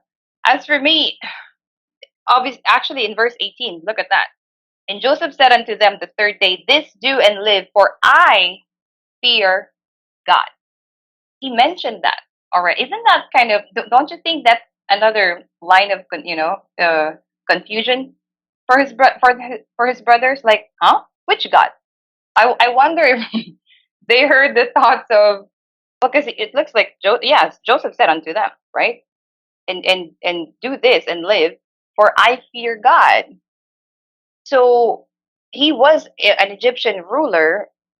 In the eyes of his 10 brothers, he was an Egyptian, not a Hebrew, and yet he was talking about God. Which God? If I were one of his brothers, I would be like, which God? The God of Egypt? Gods of Egypt? Which God? You know what I mean? But obviously Joseph was referring to the Hebrew God. I mean, the God of the Hebrews. So this tells me that he was also dropping some kind of hints, maybe, perhaps, sowing some kind of seed in the hearts or minds of his brothers. And at the same time, this is also the reason as to why in verse 19, the next verse, he actually let them go, 9 of them out of 10, and even allowed them to, provision, gave them provision and food, not just for them individually, but for their homes, for their family. So that's a lot of grace and mercy and compassion there on the part of, you know. So yeah, cool beans. Is Brother Andrew Florida? You there? Yeah, Oh, I'm great. back. Sure thing. Would you like to Yeah. jump in and tell us your insight on those 4 verses? Oh boy.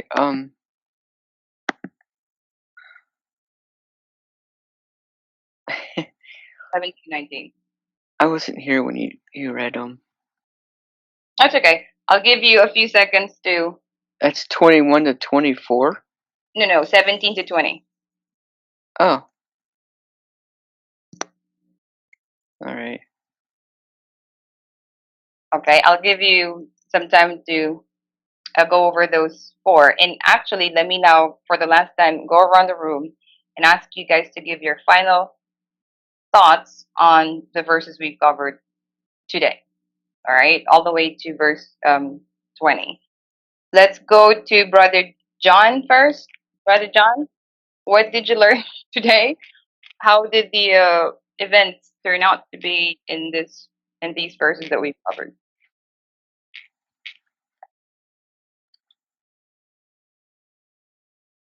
Brother John?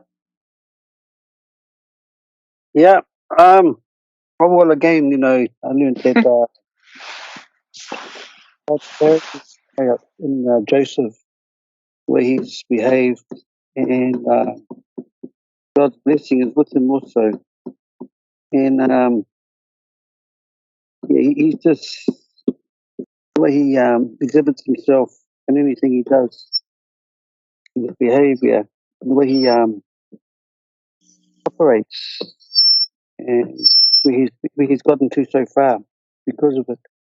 Because it's all God's doing. Hmm. Uh, yeah, it's just like you said, he's firm, but he does. But and the fact that he put them all together, he could have put them apart, like you said, but he put them together. He didn't leave them alone on their own, as what some might do. So all the way through, he's exhibited compassion, and grace toward them, knowing that they're his brothers, and yeah, again, kind of man he is, because it's Right. the God. Or what kind of a ruler he was, right? Not just a man, but what kind of a ruler with that much power, right? He could have done so That's much right. more harm or Yeah. inflict harm on them. It'll Yeah. be interesting to see if there were any, I don't know, but if we read wrong, is there anybody who's taken a leaf out of his book and able to succeed as well as he has? Mhm. Hmm. Exactly. Yeah. Thank you, Brother John. Mhm. Uh, Sister Cora, how about you? What did you learn from today's verses, or any lesson there that you want to part, and something that stood out to you?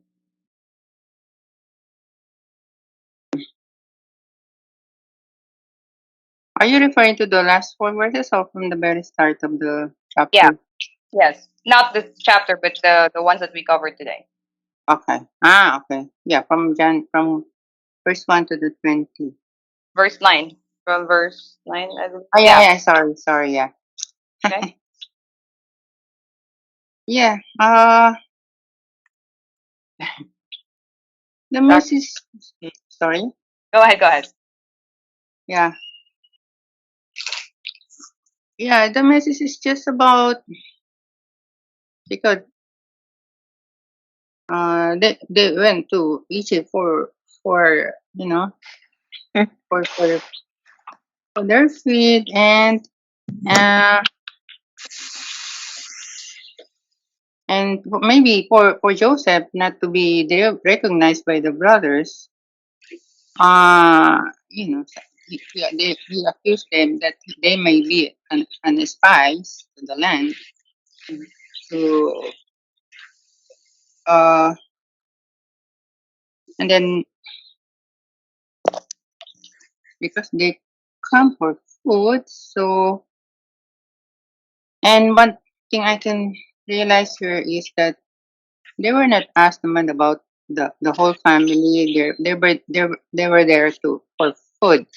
Why they keep because of they are fear for fear because they they know that they are in front of them are the second to the powerful in that land, and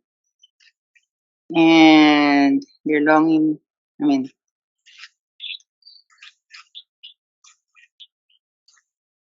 so it's just a challenge on the side of Joseph, accuse them, or but for them to prove that they're trust to be if they can be trusted, they keep it's a sign of guilt, telling things that were not asked from you.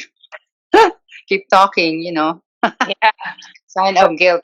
when you're guilty, exactly, you tend to blab, blab, blab, blab a lot Yeah, until, yeah, it's like a fish getting caught by its own mouth.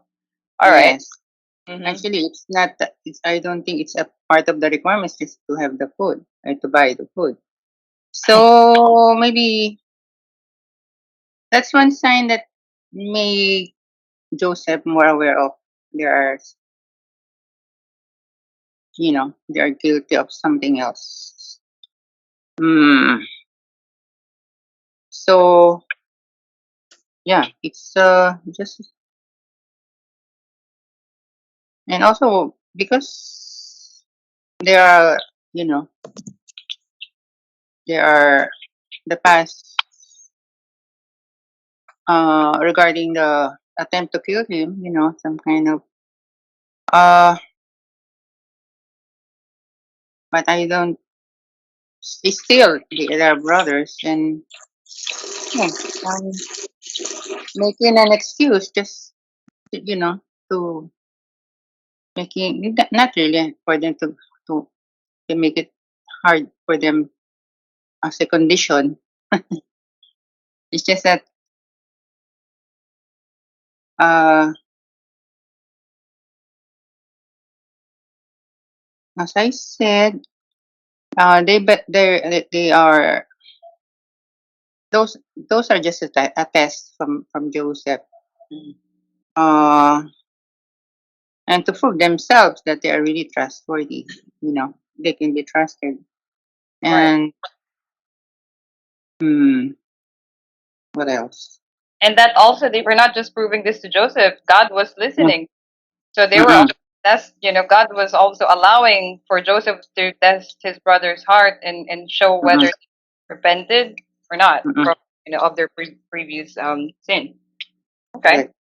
And also to make sure that as I said previously, that if the brother Benjamin is still alive, because they have not seen for 20 years, and we just want to know this if what they've done to him may not be the same way, thinking of the same thing to the younger brother. Just imagine there are one family. I mean, their mother are one mother, but No, this not one is that these one are the legal.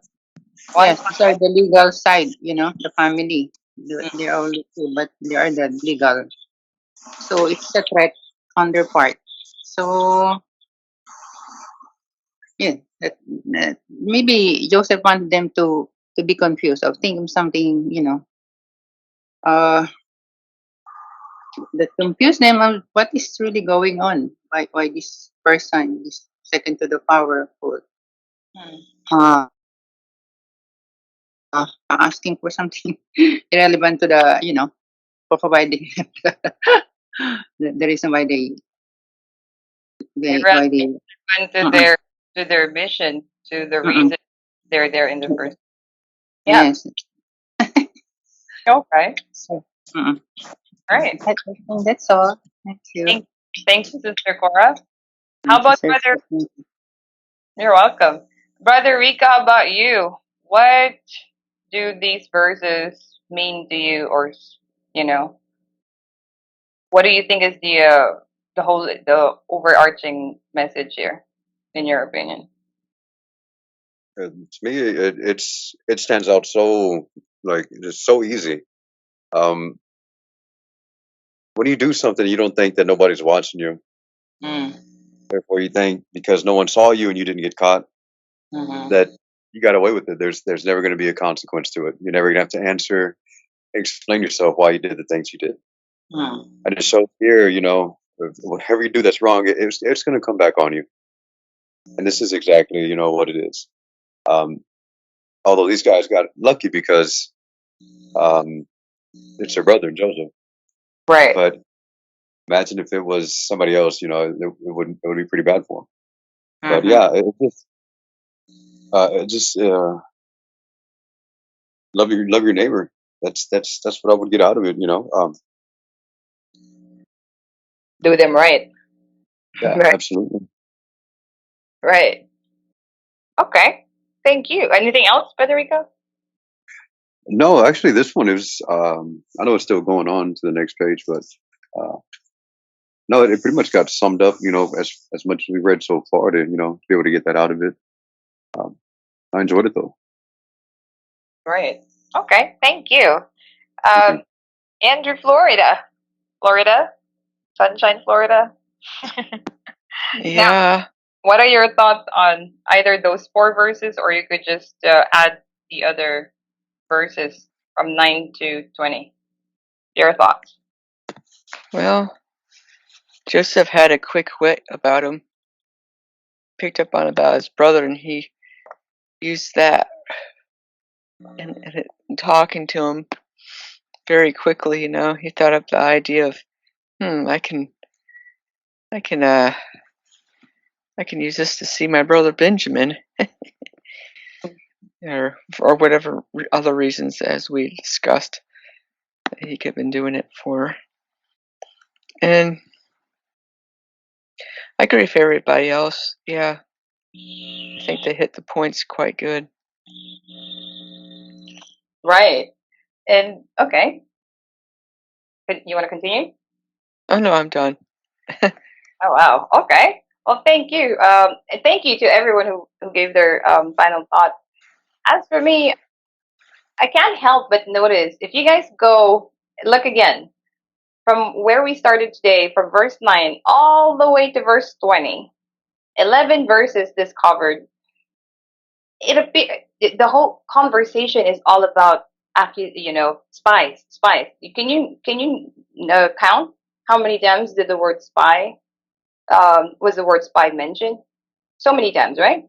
From verse 9 all the way towards the end of this conversation, it's still all about, no, you guys are spies. No, you guys are spies. No, I don't believe you. Unless you prove yourselves trustworthy, you are spies.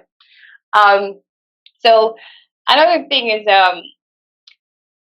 well, back then, roughly 20 years ago, they tried to outsmart or outwit Joseph, their brother, because Joseph at that time was one of the youngest, second to the youngest.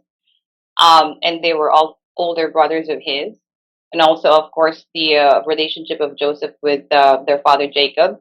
They hated Joseph's guts.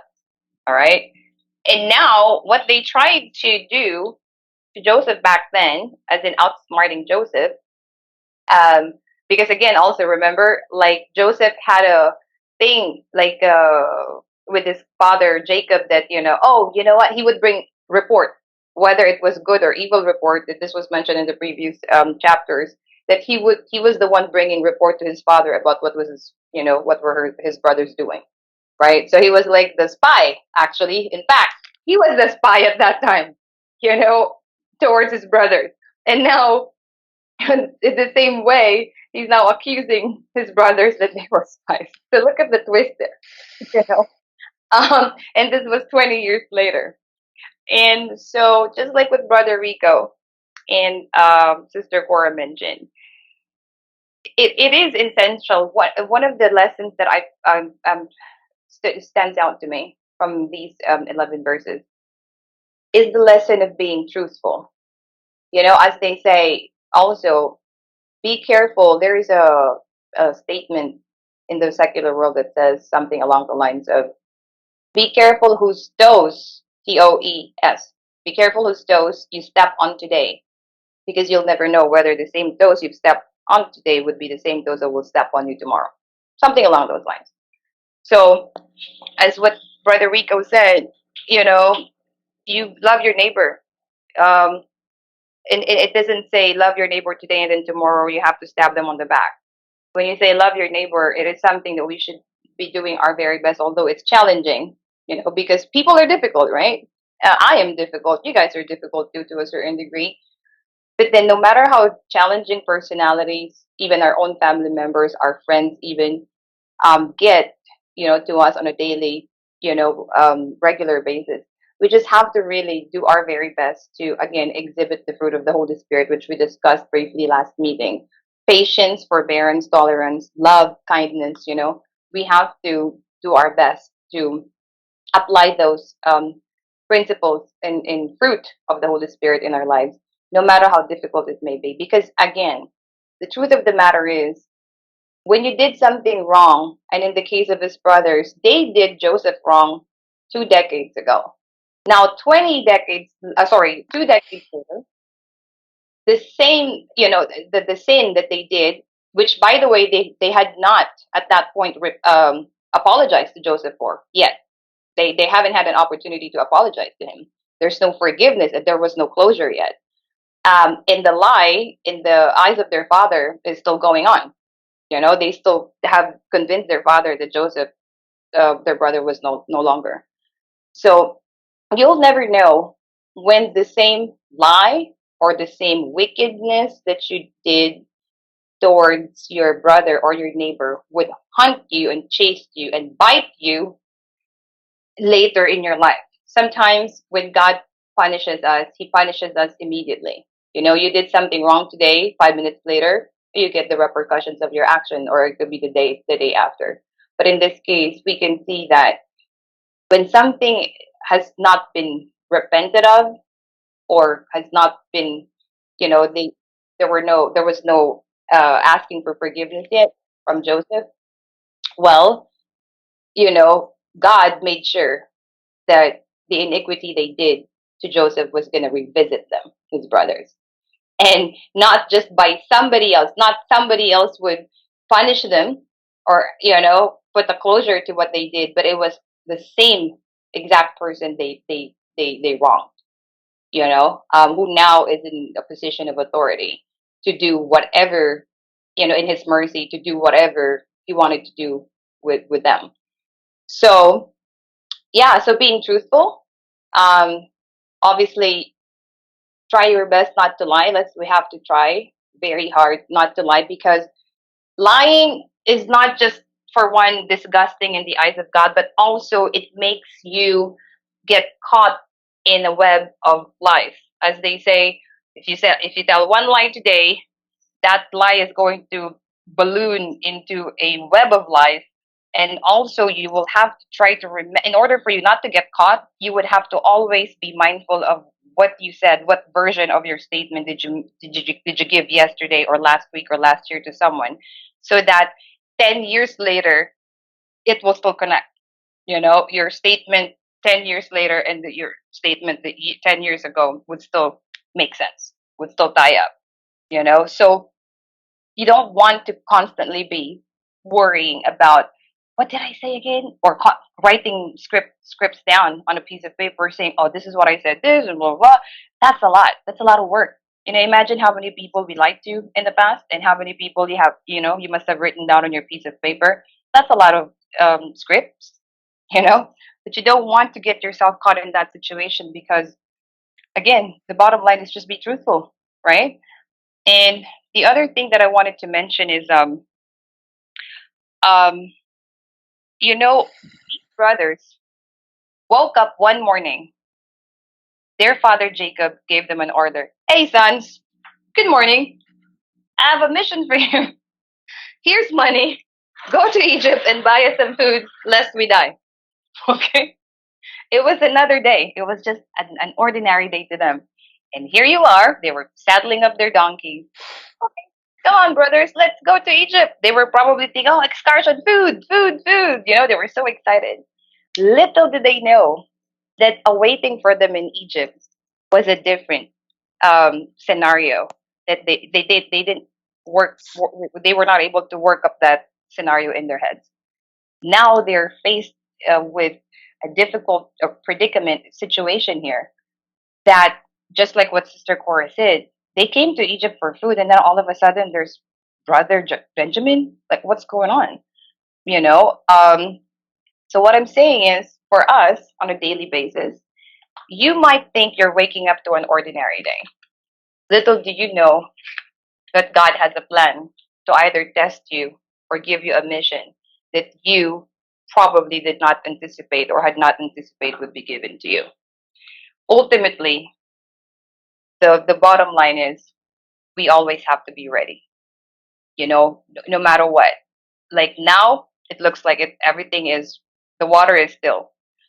You'll never know, maybe 5 minutes later, something will happen and the water in the container will shake and your whole world is beginning to fall apart. What are you going to do? Are you going to run to your mom, to your dad, like, hey, mom, protect me, and all that stuff? This time they were on their own. Jacob was not with them. So they were on their own. They had to brave up, warrior up, toughen it up.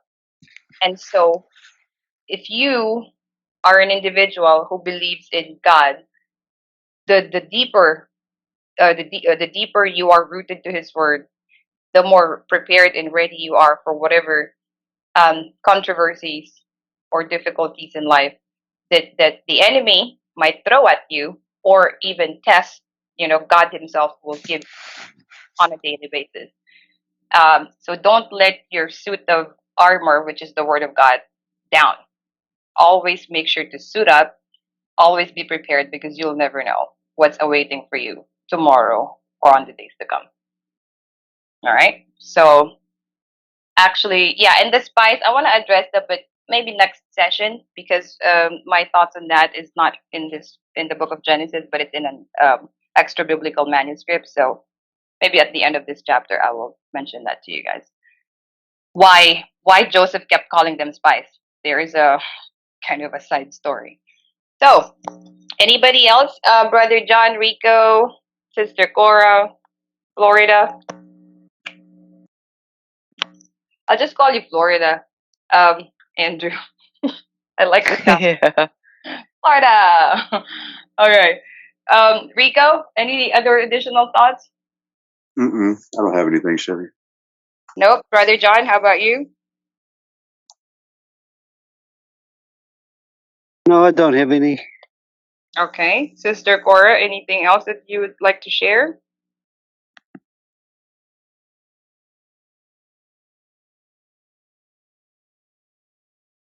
Sister Cora, you there? Yeah, the message is about be truthful to yourself, Mm-hmm. word of God. It's a daily thing. Uh, and be trustworthy. And love for fear of God, of course. That's, it reminds me also um something to do with you said is it in the will of God that we encounter such challenges, something like that? You were asking about that, remember before? That Mm-hmm. for Yes. that for me, uh challenge, but remember I consider ourselves as God people Mm. because we're trying our best. So uh the more we closer to God, the more we can encounter such challenges to try our faith. You Mm-hmm. know, I mean, it's for the good of us. It's not To this. uh yeah, to destroy us. Mm. It's the more they want God's want us to be more deeper when it comes to faith, and And look at it's Job, right? You guys kept mentioning Job, Job, Job. Job is a perfect example there. mm-mm, How many trials did God Himself allow for the enemy to mm-mm, use, you know, mm-mm, uh, mm-mm, to Job, but Job mm-mm. did. So yeah, but It's far good. Yeah. correct. And I like what Rico also said about you know we're most of the time we're convinced that nobody saw what I did. Nobody saw that I stole something, or I nobody else heard that I lied about something.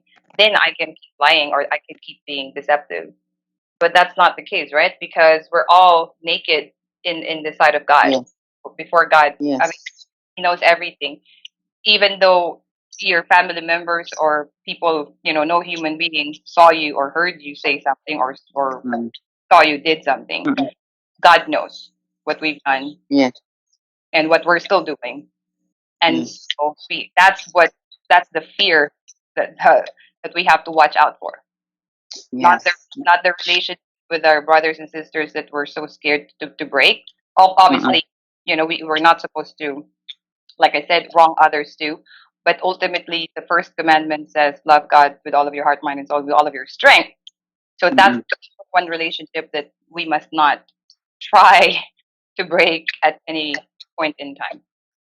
What we are doing, it must be pleasing to His eyes, not to others, to brothers and Amen. Because neighbors. Mm-mm. Amen.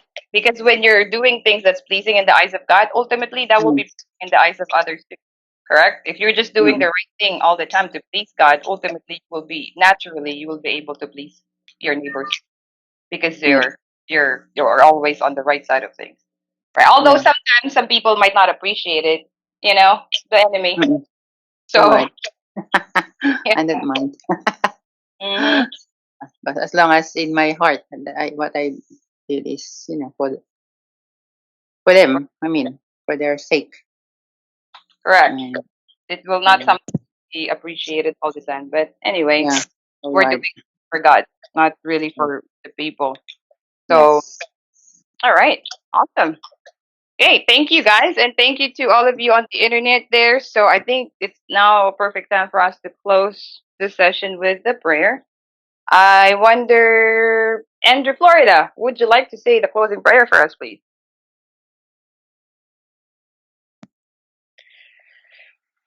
Dear Lord God, we thank you for this night we had together to learn about Joseph meeting his brothers in Genesis.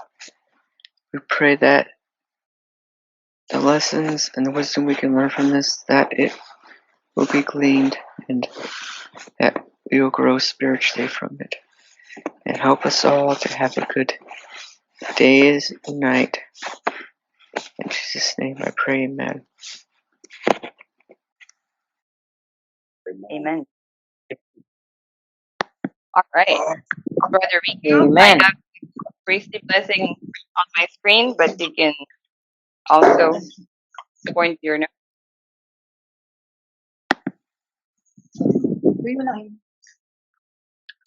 Brother. Bye, everybody. Good night. Brother Rico, the priestly blessing, you there? Yeah, I thought you said you were going to have it on your screen. I do. It's still just. Do you not see it? Oh, my screen is off. Sorry. Okay. Blessing, blessing.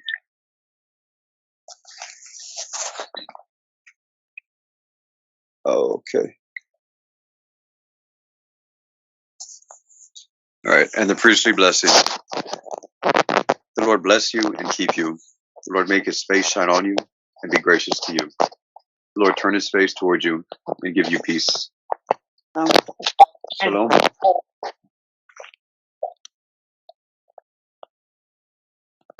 Amen. And